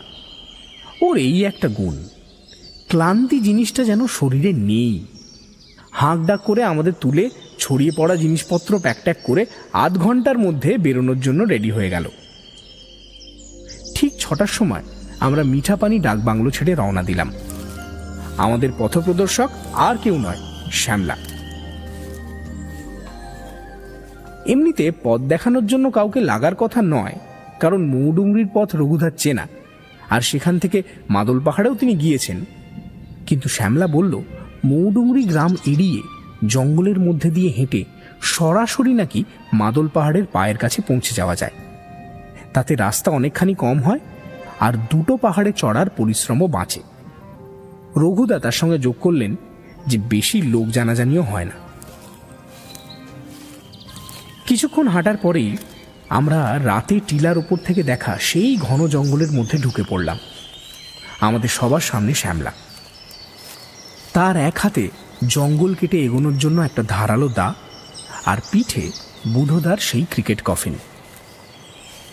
যে রাস্তা ধরে আমরা চলেছি তা আদৌ মানুষ চলার রাস্তা নয়। জানোয়ারদের পায়ে পায়ে ডালপালা ভেঙে ভেঙে ওই পথ তৈরি হয়েছে। তাও যদি একটা পথ হতো তবু কথা ছিল, কিন্তু মাকড়সার জালের মতো এক পথ থেকে আরেক পথ, সেখান থেকে আরেকটা, এইভাবে পথের সংখ্যা বেড়েই চলেছে। তবু তার মধ্যেই কিসের নিশানা দেখে কে জানে শ্যামলা বেশ নিশ্চিন্ত ভঙ্গিতে এগিয়ে চলেছে। ওকে বাদ দিয়ে এখানে ঢুকলে আমরা মিনিট 15-র মধ্যে পথ হারিয়ে ফেলতাম। যতক্ষণ ভোরের আলো ছিল ততক্ষণ পাখির কিচিরমিচিরে কান পাতবার জো ছিল না। সবচেয়ে বেশি চেঁচাচ্ছিল ছোট ছোট টিয়া পাখিগুলো। তাদের মাথার রং টুকটুকে লাল। রোদ যত বাড়তে লাগলো ততই পাখিদের ডাক কমে আসতে লাগলো। যেতে যেতে প্রায় দেখতে পাচ্ছিলাম হাতির ভেঙে ফেলা গাছপালার চিহ্ন। আমাদের দেখে ভয় পেয়ে এত বড় বড় জায়ান্ট স্কুইরেল বা দৈত্যাকার কাঠবিড়ালি পড়িমড়ি করে গাছের মগডালের দিকে দৌড়চ্ছিল। তাদের গায়ের রং আমাদের শহুরে কাঠবিড়ালির মতো একেবারেই নয়, মোর্চের মতন লাল। তবে আমাদেরও সাংঘাতিক ভয় পাইয়ে দিয়েছিল দুটো হর্নবিল বা ধনেশ পাখি। সেগুলো হঠাৎই ভয়ঙ্কর সাঁই সাঁই শব্দ করে এক গাছ থেকে আরেক গাছে উড়ে গিয়ে বসল। নিস্তব্ধ বনের মধ্যে হঠাৎ ওরকম হেলিকপ্টারের মতো আওয়াজ শুনে বুক কেঁপে উঠেছিল। দুপুর 11টা নাগাদ আমরা আবার সেই মিঠাপানি নদীর অন্য একটা বাঁকের পাশে এসে হাজির হলাম। শ্যামলা আগেই বলেছিল এই নদী নিমিজিরার জঙ্গলকে পাকে পাকে ঘিরে রেখেছে, তাই পথের মধ্যে বেশ কয়েকবারই আমাদের নদীটাকে পেরোতে হবে। বুধদার ডাউনলোড করা গুগল আর্থের ছবিতেও সেরকমই দেখেছি। যাই হোক, এবার শ্যামলা বলল ওই নদীর তীরে বসে দুপুরের খাওয়া সেরে নিতে, কারণ এরপরেই আমরা নদী পেরিয়ে আবার ঘন জঙ্গলে ঢুকে পড়ব। নদীর ওপরে ঝুঁকে পড়া একটা বেশ বড় গাছের ছায়ায় বসে আমরা ডিম, রুটি, মিষ্টি দিয়ে লাঞ্চ সারলাম। খেতে খেতেই শ্যামলা আঙুল দিয়ে দেখালো আমাদের ডান দিকে একটা পাহাড়ের ওপর থেকে ধোঁয়ার রেখা উঠছে। বলল ওটাই নাকি মৌডুংরি গ্রাম। আমরা ওই পাহাড়টায় না উঠে ওর পায়ের কাছ দিয়ে চলে যাচ্ছি পেছনে মাদল পাহাড়ের দিকে। মাদল পাহাড়ে যখন চড়তে শুরু করলাম তখন দুপুর ঠিক 1টা। যদিও রোদ্দুর বেশ চড়া, তবু সারা পাহাড়টাই গাছের ছায়ায় ঢাকা বলে খুব একটা গরম লাগছিল না। মাদল পাহাড়ের আকৃতি সম্বন্ধে যা শুনেছিলাম দেখলাম একেবারেই ঠিক। একটা চওড়া থেকে সরু হয়ে উঠে যাওয়া স্তম্ভের মতন দাঁড়িয়েছিল পাহাড়টা। উচ্চতায় মৌডুংরির চেয়ে একটু বেশি, 1000 ফিট হবে। উচ্চতা বেশি না হলেও চড়াই বেশি হওয়ার জন্য হাঁপ লাগছিল। তার উপর রাস্তা বলে কিছুই নেই। শ্যামলা একটা শুকনো ঝোড়ার খাদ ধরে আমাদের উপরে নিয়ে যাচ্ছিল। কখনো পাহাড়ের গা থেকে বেরিয়ে আসা একটা পাথরের টুকরো, কখনো গাছের শিকড়, এই ধরে আমরা ধীরে ধীরে উপরে উঠছিলাম। উঠতে উঠতেই হঠাৎই আমরা পাহাড়ের গায়ে একটা খোলা চাতালের মতন জায়গায় এসে পৌঁছলাম। আসলে এখানে একটা প্রকাণ্ড পাথর পাহাড়ের খাড়া গা থেকে বেরিয়ে এসছে। আমি সবে ভাবছি এখানে বসে গায়ের ঘামটা একটু শুকিয়ে নিলে কেমন হয়, এমন সময় শ্যামলা বলে উঠল, এই হলো আংরা গুহা। গুহা? গুহা কোথায়? ওটা তো একটা ফাটল। এত ছোট গুহা, কিন্তু 2জন মানুষ পাশাপাশি ঢুকতে পারবে না। ভেতরে চলো, তাহলে বুঝতে পারবে ছোট না বড়। আমাদের পিঠের ব্যাগে খুব জোরালো একটা টর্চ ছিল, সেটা বের করে হাতে নিলাম। শ্যামলার কাছেও ফরেস্ট ডিপার্টমেন্টের 6 ব্যাটারির টর্চ ছিল, সেও সেটাকে বাগিয়ে ধরল। ব্যাগগুলো বাইরে পাথরের চাতালেই নামিয়ে রেখে গেলাম। তারপর আমরা 4 জন একে একে গুহার ভেতরে ঢুকলাম।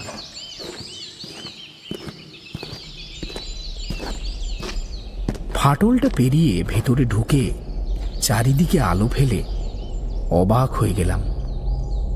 ওই ছোট্ট ফাটলের এপাশে এত বড় গুহা যে থাকতে পারে তা কল্পনাই করিনি। এত বিশাল সেই গুহা যে টর্চের আলো এদিক থেকে ওদিক পর্যন্ত পৌঁছতেই পারছে না। গুহার একটা কোণে একটা প্রদীপের আলোর মতো কিছু জ্বলছিল।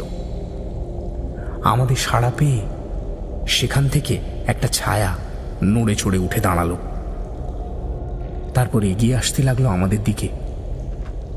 আরো একটু কাছে আসতে লোকটাকে ভালো করে দেখতে পেলাম। কাউকে বলে দিতে হলো না যে এই সেই গুঙ্গা দানু। আমাদের সামনে এসে বিশাল চেহারার লোকটা দুটো হাতের পাতা উপরের দিকে মেলে ধরে আর তার সঙ্গে মাথাটা উপরের দিকে ঝাঁকিয়ে এমন একটা ইশারা করলো যেটা সারা পৃথিবীর লোকই বোঝে। ওই ইশারার অর্থ কি চাই? গঙ্গাদানু কানে শুনতে পায় তো? বলছিলাম আমরা একটু গুহার ছবিগুলো দেখব, শুধু এই জন্যই আমরা কলকাতা থেকে এসেছি। আপনার আপত্তি নেই তো? গুঙ্গা দানুর চেহারাটা যতই ভয়ঙ্কর হোক না কেন, মুখে সারাক্ষণই একটা মিষ্টি হাসি লেগেছিল। বুধদার প্রশ্নে সেই হাসিটাই বেশ চওড়া হলো। নিজের বুকের দিকে আঙুল দেখিয়ে আবার একটা হাতের পাতা হাওয়ায় ঘোরালো। অর্থাৎ আমি আপত্তি জানানোর কে? আমরা টর্চের আলোয় গুহাটাকে ভালো করে দেখতে শুরু করলাম।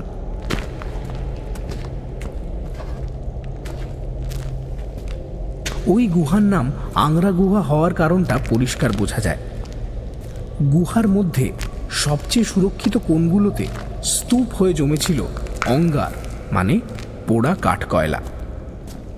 প্রাগৈতিহাসিক মানুষেরা বসবাস করত এমন অনেক জায়গাতেই গুহার ভেতরে এরকম ছাইয়ের স্তূপ পাওয়া যায়।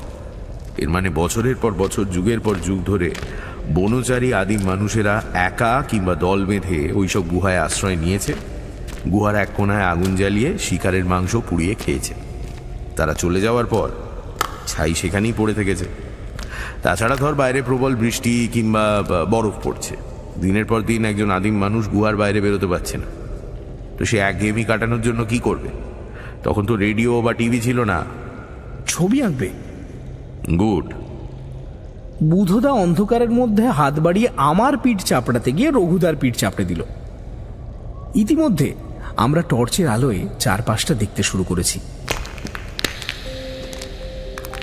সারা গুহা জুড়েই পাথরের দেওয়ালের উপর ছোট বড় নানান আকারের গুহা চিত্রের মধ্যে কোনো কোনো ছবি বেশ বিবর্ণ হয়ে গেছে।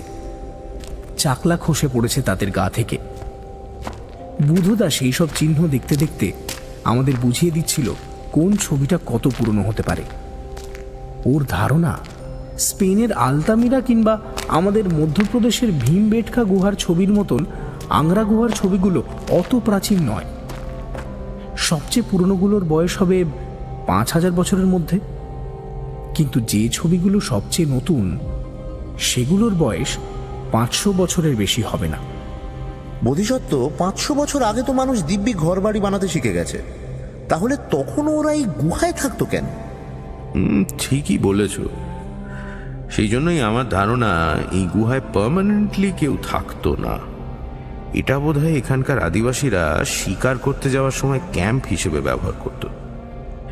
এখান থেকে 2-4 দিন মাদল পাহাড়ে জীবজন্তু শিকার করে তারপর যে যার গ্রামে ফিরে যেত। দেখো না যে ছবিগুলো রয়েছে তার মধ্যে তো কতগুলো শিকারের। আর এই যে দেখো, এখানে কোনো শিকারী নিজের গ্রামের ছবিও এঁকে রেখে গেছে। খড়ের চালের বাড়ি, বাড়ির পাশে পুকুর, পুকুরে হাঁস চড়ছে। দেওয়ালের ছবিগুলো প্রায় সবই শিকারের ছবি। একটা ছবিতে দেখলাম মেয়েরা ফল পাড়ছে কিংবা মৌচাক ভেঙে মধু সংগ্রহ করছে। তাছাড়া টাটানগর থেকে এখানে আসবার সময় আদিবাসীদের বাড়ির দেওয়ালে যেরকম ধর্মীয় আলপনা দেখেছিলাম, সেরকম আলপনা আর কিছু অচেনা দেবদেবীর ছবিও ছিল। হঠাৎ একটা ছবির কাছে এসে আমাদের 3 জনেরই চোখ আটকে গেল। ছবিটা অদ্ভুত। কাঁচা হাতে মোটা দাগের আঁকা, তবু বিষয়বস্তু পরিষ্কার বোঝা যাচ্ছে। একটা উঁচু মিনারের ওপর আকাশের দিকে 2 হাত তুলে দাঁড়িয়ে রয়েছে কয়েকজন মানুষ। এই ছবিটা কত পুরনো হতে পারে বুধি? এটা একদম শেষ দিকে আঁকা ছবি। দেখো, এরপর দেওয়ালগুলো ফাঁকা পড়ে আছে। রঙের জেল্লা দেখে মনে হচ্ছে 400-500 বছরের বেশি পুরনো হবে না। তাহলে আমি যা ভাবছি তোমরাও নিশ্চয়ই সেই একই কথা ভাবছো। 400-500 বছর আগে শেষবার কোনো আদিবাসীর দল এখানে শিকার করতে এসে মাদল পাহাড়ের মাথায় ওই দৃশ্য দেখেছিল। আমি যে মিনারটার ধ্বংসস্তূপ দেখেছি সেটা তখনও আস্ত ছিল। তার মাথায় তখনও মানুষ উঠতো, মানে বহু লোকজন ছিল এখানে। এবং তারা নিশ্চয়ই বহিরাগত ছিল। নিশ্চয়ই আদিবাসীদের প্রতি তাদের ব্যবহারও ছিল নির্মম। সেই জন্য তারপর থেকেই এই জঙ্গলে আদিবাসীদের শিকার করতে আসা বন্ধ হয়ে গিয়েছিল। ইতিমধ্যে আংরা গুহার মধ্যে আমরা প্রায় আধ ঘন্টা সময় কাটিয়ে দিয়েছি। সকলেই ভাবছি এবার বেরিয়ে পড়া উচিত, না হলে পাহাড়ের মাথায় উঠতে উঠতে বিকেল হয়ে যাবে। শেষবারের মতন একবার গুহাটার চারিপাশে চোখ বুলিয়ে নিতে গিয়ে হঠাৎ চোখ পড়ল গুঙ্গাদানোর দিকে। তার মুখে সেই হাসিটা তখনও লেগে আছে।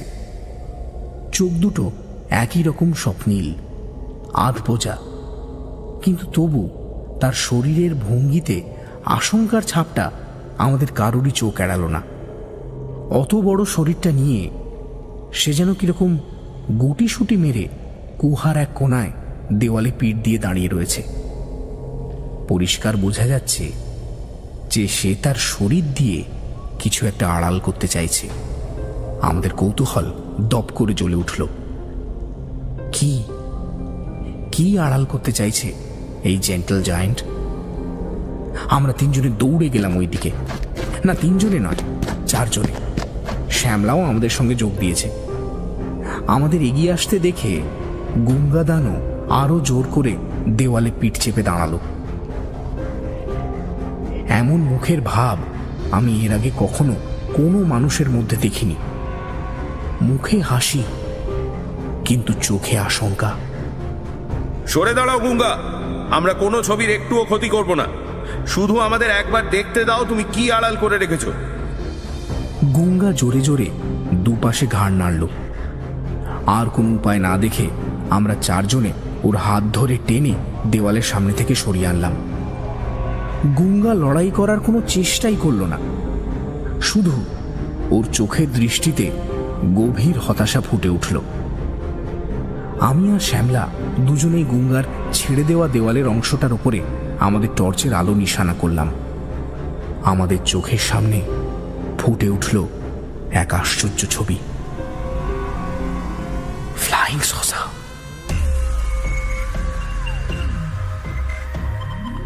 পাথরের দেওয়ালের ওপর গাছের পাতার সবুজ, চুনা মাটির সাদা আর গেরি মাটির হলুদ রং দিয়ে যে ছবিটা আঁকা আছে, যতই আরণ্যক মানুষের অপটু হাতে আঁকা হোক, সেটা যে একটি ফ্লাইং সসারের ছবি সে ব্যাপারে কোনো সন্দেহ নেই। বহু কল্পবিজ্ঞান কাহিনীর ইলাস্ট্রেশন আর হলিউডের সিনেমায় দেখা সেই উল্টানো গামলার মতো মহাকাশযান, তার গায়ে সার সার বৃত্তাকার জানলা। যে পাহাড়টার উপর সেই মহাকাশযান স্থির হয়ে দাঁড়িয়ে আছে, সেই পাহাড়টাকেও চিনতে ভুল হয় না। অমন টেবিল টপ মাউন্টেন এই চত্বরে একটাই আছে, এই মাদল পাহাড়, যার একটা গুহায় আমরা এই মুহূর্তে দাঁড়িয়ে আছি।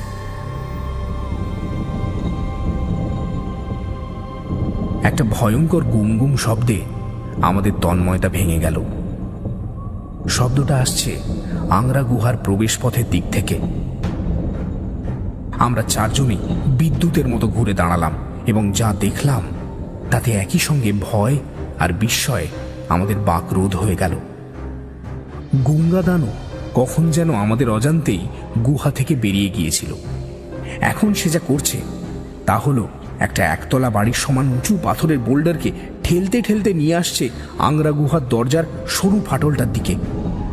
সেই পাথরের গড়িয়ে আসা শব্দই আমরা শুনতে পাচ্ছি। ওর উদ্দেশ্য খুব পরিষ্কার, ও আমাদের বেরোনোর পথ বন্ধ করে দিতে চায়। দৌড়ো রুবিক, ওকে আটকাতে হবে। একটা চিৎকার করে বুধুদাই সবার আগে দরজার দিকে দৌড়লো। পেছন পেছন আমরা বাকি তিনজন। এখন আমাদের চোখের সামনে শুধু সেই বিশাল পাথরটা। তার ওপাশে ঢাকা পড়ে গেছে গুঙ্গাদানও, কিন্তু অনুমানে বুঝতে পারছি তার বিশাল কাঁধের ঠেলাতেই ইঞ্চি ইঞ্চি করে এগিয়ে আসছে ওই পাথরটা। ভয়ার্ত চোখে আমরা দেখছিলাম দরজার বাইরে পাথরের চাতালটা ঢালু হয়ে নেমে এসেছে। একবার ওই ঢালের মাথা অবধি যদি পাথরটাকে এনে ফেলতে পারে গুঙ্গাদানও, তাহলে তাকে আর কিচ্ছু করতে হবে না। ওটা আপনা থেকেই গড়িয়ে এসে ফাটলের মুখটা বন্ধ করে দেবে। আর বড় জোর 2 ফুট, 1 ফুট। আমরা আতঙ্কে চোখ বন্ধ করে ফেললাম।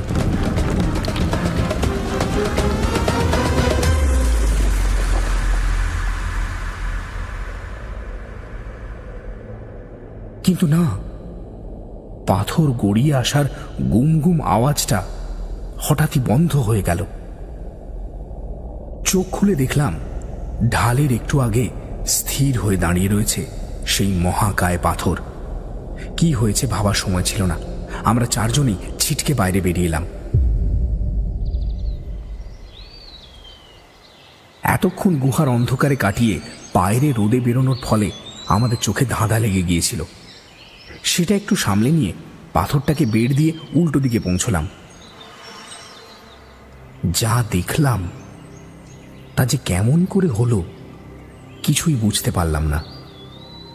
দেখলাম পাথরটার গায়ে মুখ গুঁজে পড়ে রয়েছে গুঙ্গা দানু, তার হাত দুটো দুদিকে ছড়ানো।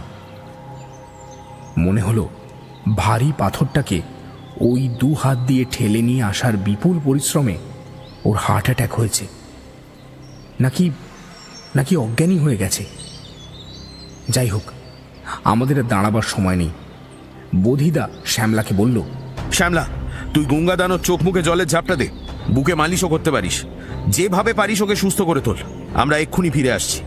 এই কথা বলেই বুধদা আমার আর রঘুদার 2 হাত ধরে টানতে টানতে চড়াই ভেঙে মাদল পাহাড়ের চূড়োর দিকে দৌড়ল। তবে এত ব্যস্ততার মধ্যেও পিঠে সেই ক্রিকেট কফিনের মতন ব্যাগটা তুলে নিতে ভুলল না। আংরা গুহা থেকে মাদল পাহাড়ের চূড়ো বড়জোর 500 ফিট উঁচু। জঙ্গল ভেদ করে আঁকাবাঁকা রাস্তা ধরে আমরা মিনিট 10 মধ্যেই সেই চূড়োয় উঠে এলাম। একটু দম নেবার জন্য আমরা চারজন দাঁড়িয়ে চারিদিক দেখলাম।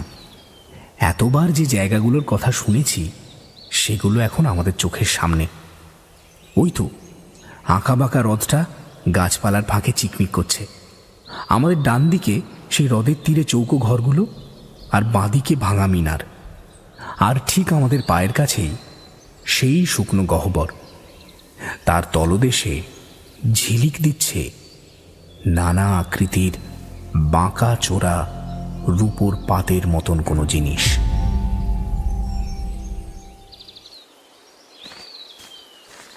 বড় ব্যাগটা পায়ের কাছে মাটিতে নামিয়ে তার মধ্যে থেকে একটা আপাদমস্তক ঢাকা পোশাক বার করে নিজের গায়ে গলিয়ে নিতে নিতে বুধদা বলল, রঘুনাথ, তোমরা এখানেই একটু অপেক্ষা করো, নিচে নামার চেষ্টা করো না।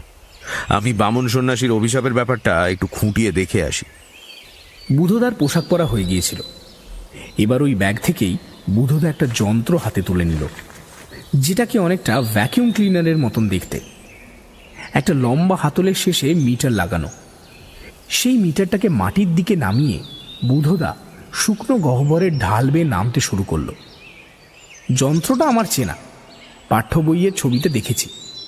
পেছন থেকে বুধদাকে চেঁচিয়ে জিজ্ঞেস করলাম, বুধদা, ওটা কি গাইগার কাউন্টার, যেটা দিয়ে রেডিও অ্যাক্টিভিটি মাপে? হ্যাঁ। আমরা শুকনো গহ্বরের পাড়ে দাঁড়িয়ে রইলাম। একটু বাদেই বুধদা হন্তদন্ত হয়ে ওপরে উঠে এলো। তারপর সেই হ্যাজম্যাট স্যুটের পকেটে হাত ঢুকিয়ে কয়েকটা ছোট ছোট প্যাকেট বার করে ব্যাগে পুরে ফেলল। প্যাকেটগুলোর ভিতরে সম্ভবত বিকিরণ আটকাবার জন্য দস্তার লাইনিং দেওয়া ছিল, যে কারণে ভেতরে কি আছে দেখতে পেলাম না। আচ্ছা, ওগুলো কি একটু হাতে নিয়ে দেখতে পারি? সরি রঘুনাথ, জিনিসগুলো রেডিও অ্যাক্টিভ, তোমরা খালি হাতে ধরতে পারবে না। পুকুরের নিচে পুরো জায়গাটায় ভালো রকম রেডিও অ্যাক্টিভিটি রয়েছে। চলো এখান থেকে পালাই, বামন সন্ন্যাসীকে খুঁজে বার করি।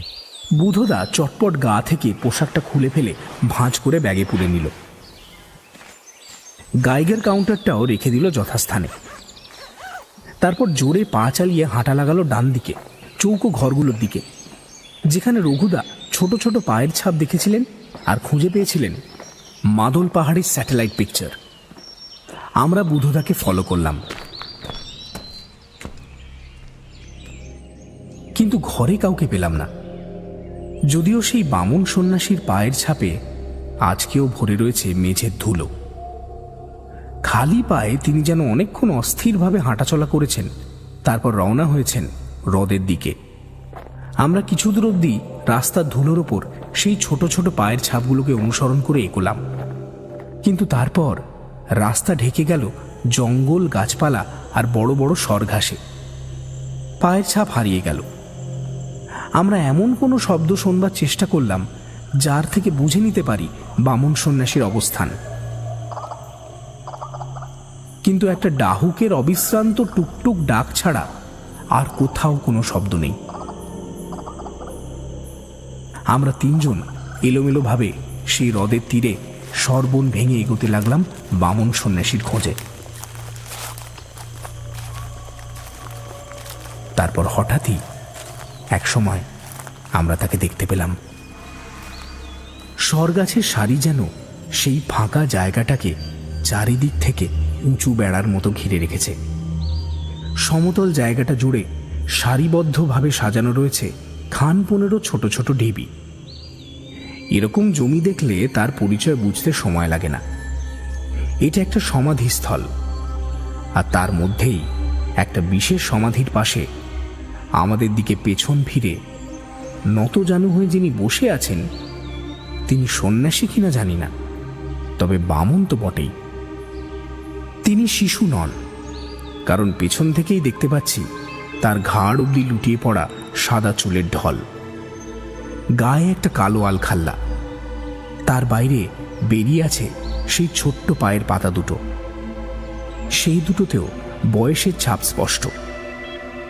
তারপর সেই বামন উঠে দাঁড়ালেন। এত ছোট কোনো মানুষ আমি আগে কখনো দেখিনি। মাটি থেকে বড় জোর 1.5 হাত হবে তার উচ্চতা, অথচ এত নিখুঁত তার শরীরের প্রতিটি অঙ্গের অনুপাত যে এতটুকু অস্বাভাবিক লাগছে না। মনে হচ্ছে কোনো নিপুণ শিল্পীর হাতে গড়া মাটি বা পাথরের তৈরি মডেল দেখছি, মানুষের মডেল। এবার সেই বামন আস্তে আস্তে আমাদের দিকে ঘুরে দাঁড়ালেন। আমাদের দিকে এতটুকুও চমকালেন না, যেন জানতেন আমরা ওখানে দাঁড়িয়ে আছি।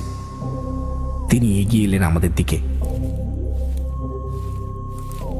এখন আমরা পরিষ্কার দেখতে পাচ্ছি সাদা গোঁফদাড়ির আড়ালে তার প্রাচীন মুখ, আর সেই মুখে অজস্র বলিরেখা। দেখতে পাচ্ছি তার অদ্ভুত নীল দুটো চোখ, যে চোখের মণিতে 1000 বছরের প্রজ্ঞা স্থির শিখার মতন জ্বলছে। তিনি আমাদের সামনে দাঁড়িয়ে পরিষ্কার বাংলায় বললেন, বসুন, কথা বলতে সুবিধে হবে। আপনি বাংলা জানেন? জানতাম না, এই মাত্র শিখলাম। আপনাদের মাথার মধ্যে থেকে বাংলা ভাষার ছাপটুকু আমার মাথার মধ্যে নিয়ে নিলাম। আমি মনে মনে বললাম, কপি পেস্ট? বামন সন্ন্যাসী আমার দিকে তাকিয়ে মুচকি হেসে বললেন, ঠিক, কম্পিউটারের ভাষায় বলতে গেলে কপি পেস্টই করে নিলাম। বুঝলাম উনি মন পড়তে জানেন। তবে অবাক হলাম না। একটা পর্যায়ের পর মানুষের অবাক হওয়ার ক্ষমতা বোধহয় হারিয়েই যায়। আমার, রঘুদার আর বুধদার এখন সেই অবস্থা। আমার ভাবনার সূত্র ধরেই বামন সন্ন্যাসী বললেন, মন পড়তে পারি বলেই আপনাদের মনের মধ্যে যে প্রশ্নগুলো ঘোরাফেরা করছে সেগুলো বুঝতে পারছি। প্রশ্ন নয়, বরং বলা ভালো, বোধিসত্ত্ব বাবু তার ধারণাগুলোকে আমার কথার সঙ্গে মিলিয়ে নিতে চাইছেন। আপনার ধারণা 100% ঠিক বোধিসত্ত্ব বাবু, আমি ভিনগ্রহী। আমরা একটা পাথরের বেদির ওপর বসে পড়েছিলাম। বামন সন্ন্যাসী আমাদের সামনে দাঁড়িয়েছিলেন। তাতেও আমাদের মাথা তার মাথার থেকে একটু উঁচুতেই ছিল। বামন সন্ন্যাসী বলে চললেন, বাকি ঘটনাগুলো আপনি প্রায় সঠিক অনুমান করেছেন, তবু আমি একবার মাদল পাহাড়ে আমাদের ইতিহাসটুকু বলে যাই, তাতে আপনার বন্ধু দুজনের মনে ধোঁয়াশা কাটবে। আমি যে গ্রহের বাসিন্দা সেই গ্রহকে আপনারা যে নামে চেনেন তা হলো এপসাইলন অ্যান্ড্রোমেডা বি। আমরা তাকে কি নামে ডাকি তা অপ্রাসঙ্গিক, আর আমরা নিজেদের বলি নাভিট, যেমন আপনারা নিজেদের বলেন মানুষ। আজ থেকে ঠিক 471 বছর আগে একটা অনুসন্ধানী মহাকাশযান এপসাইলন থেকে পৃথিবীতে এসে নেমেছিল, যে যানের ছবি আপনারা এইমাত্র আংরা গুহায় দেখে এলেন। নিজেদের গ্রহে জায়গা কুলোচ্ছিল না বলে আমরা উপনিবেশ স্থাপনের জন্য অন্য গ্রহে জায়গা খুঁজছিলাম। এলোমেলো ভাবে ঘুরতে ঘুরতেই আমরা পৃথিবীতে গিয়ে পৌঁছেছিলাম। দেখেছিলাম পৃথিবীর আবহাওয়া, এর অক্সিজেন সমৃদ্ধ বায়ুমণ্ডল, নাতিশীতোষ্ণ তাপমাত্রা সবই আমাদের এপসাইলনের মতো। বুঝেছিলাম উপনিবেশ গড়ার পক্ষে এই গ্রহই আমাদের পক্ষে উপযোগী। ঠিক করেছিলাম আমরা কয়েকজন এই মাদল পাহাড়ের চূড়ায় থেকে যাব, বাকিদের নিয়ে আমাদের ফ্লাইং সসার এপসাইলন গ্রহে ফিরে যাবে। আমরা যতক্ষণে পৃথিবী এবং মানুষ সম্বন্ধে আরো তথ্য জোগাড় করব, ততক্ষণে সেই সন্ধানী মহাকাশযান আরো অসংখ্য যুদ্ধযান ভর্তি নাভিটদের নিয়ে ফিরে আসবে। 471 বছর আগে মানুষের সভ্যতা যে জায়গায় দাঁড়িয়েছিল, তাতে তাদের পৃথিবীর বুক থেকে নিশ্চিহ্ন করে দিতে আমাদের সময় লাগতো না।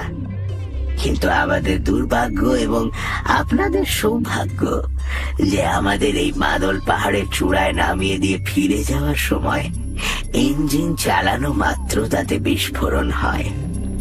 বিস্ফোরণের ফলে বিরাট এক গর্ত তৈরি হয়, যার তলায় টুকরো টুকরো হয়ে ছড়িয়ে পড়ে সেই মহাকাশযানের ভিনিয়াম ধাতুর খোলস আর কলকবজা।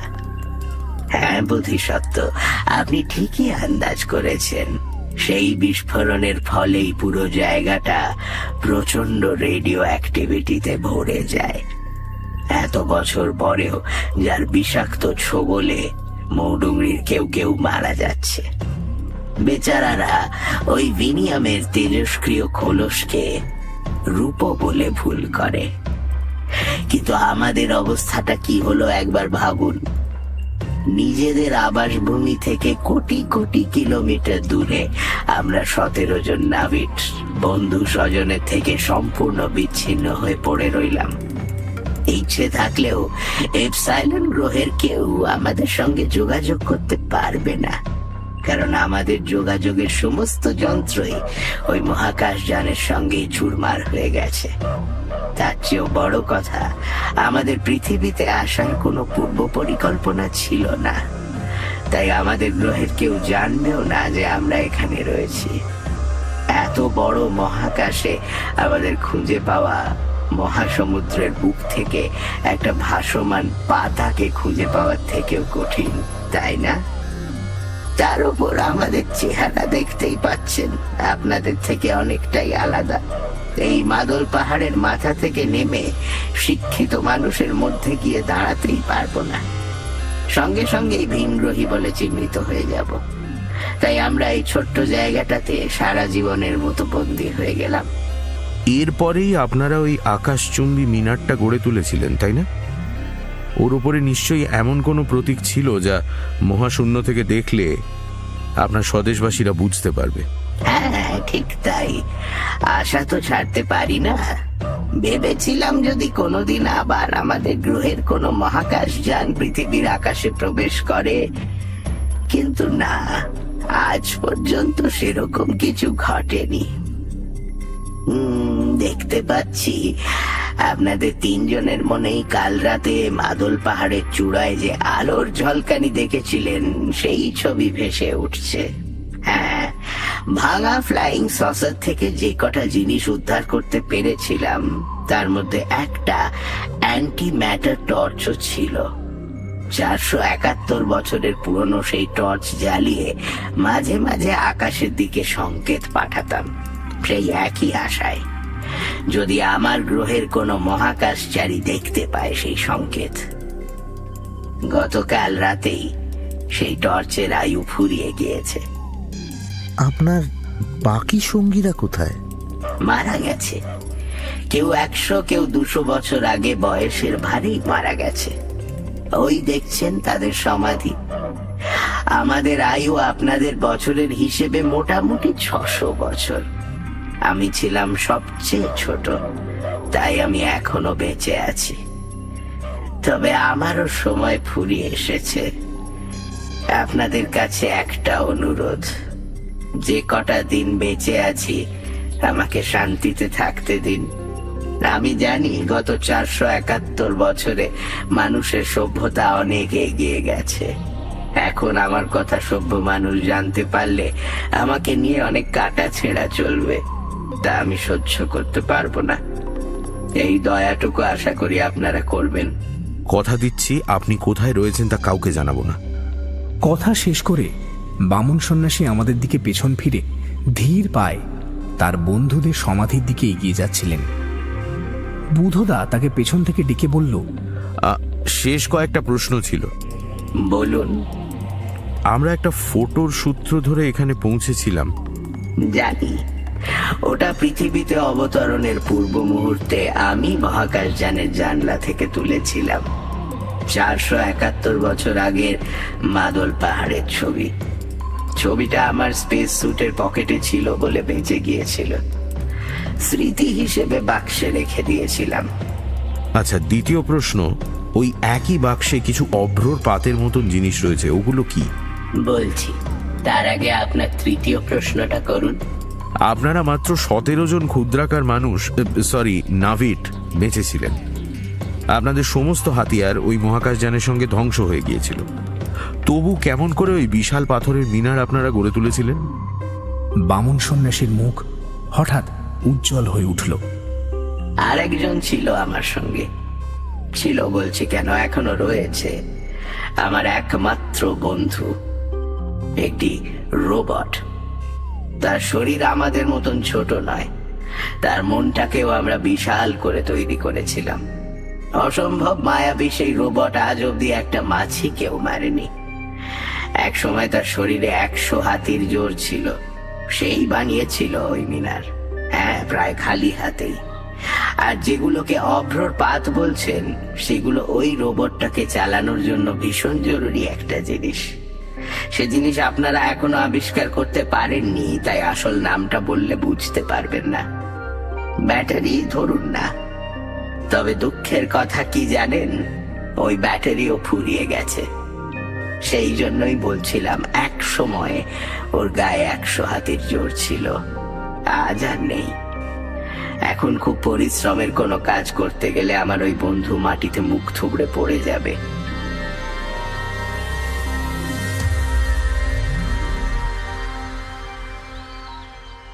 বামন সন্ন্যাসীর মুখে এই কথা শোনার পরে আমরা মাদল পাহাড়ে আর এক মুহূর্ত দাঁড়িয়ে থাকতে পারিনি। একরকম দৌড়েই নিচে নামতে শুরু করেছিলাম। আংরা গুহার সামনে পৌঁছে দেখতে পেলাম শ্যামলা হতভম্ব হয়ে দাঁড়িয়ে রয়েছে। তার মুখে জমাট বেঁধে আছে রাজ্যের ভয় আর বিস্ময়। আমাদের দেখতে পেয়ে সে ভূতগ্রস্তের মতন নিঃশব্দে যেদিকে আঙুল তুলে দেখালো, সেদিকে যে দেখলাম গঙ্গাদানুর দেহটা তখনও একইভাবে পাথরের উপর উপুড় হয়ে পড়ে রয়েছে, কিন্তু তার শরীরটা আর আস্ত নেই। ভেতরের কোনো তাপে পুড়তে শুরু করেছে। পুড়ে গেছে তার জামা কাপড়, পুড়ে গেছে চামড়া, আর ভেতর থেকে বেরিয়ে এসেছে না, কঙ্কাল নয়, ধাতুর কাঠামো, ইলেকট্রিক সার্কিট আর গোছা গোছা তার। সেগুলো আমাদের চোখের সামনেই আস্তে আস্তে পুড়ে ছাই হয়ে যাচ্ছে। বুধদা সেই দিকে তাকিয়ে সম্মোহিতের মতো ধীরে ধীরে বলল, বিদায় করুণাময় রোবট।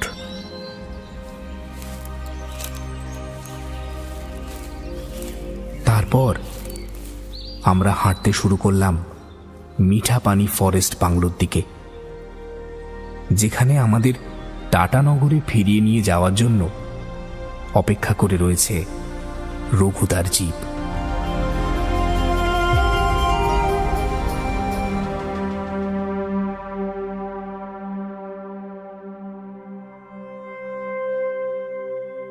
সানডে সাসপেন্স ক্লাসিক্সে আজ শুনলেন সৈকত মুখোপাধ্যায়ের লেখা মাদল পাহাড়ের বামুন সন্ন্যাসী। সৈকত মুখোপাধ্যায়ের জন্ম 1963 সালে হুগলি জেলার উত্তরপাড়ায়। কলকাতা বিশ্ববিদ্যালয় থেকে ইংরেজি সাহিত্যে স্নাতকোত্তর উপাধি লাভের পর সরকারি আধিকারিক হিসেবে কর্মজীবন শুরু করেন। বর্তমানে ওয়েস্ট বেঙ্গল রেভিনিউ সার্ভিসের যোগ্য মহাধ্যক্ষ। তাঁর লেখা প্রথম গল্প প্রকাশিত হয় রবিবাসরীয় আনন্দবাজার পত্রিকায় 2006 সালে। বিভিন্ন ভূমিকায় রুবিক, সোমক, রঘুনাথ, পুষ্পল, শ্যামলা, অগ্নি। আবহ সঙ্গীত এবং স্পেশাল এফেক্টসে অভিজ্ঞান আচার্য, তত্ত্বাবধানে রিচার্ড। প্রচার অলঙ্করণ জয়েন দ্য ডটস। বুধদা, বামুন সন্ন্যাসী, সুগুণ সর্দার এবং পর্ব পরিচালনায় দীপ।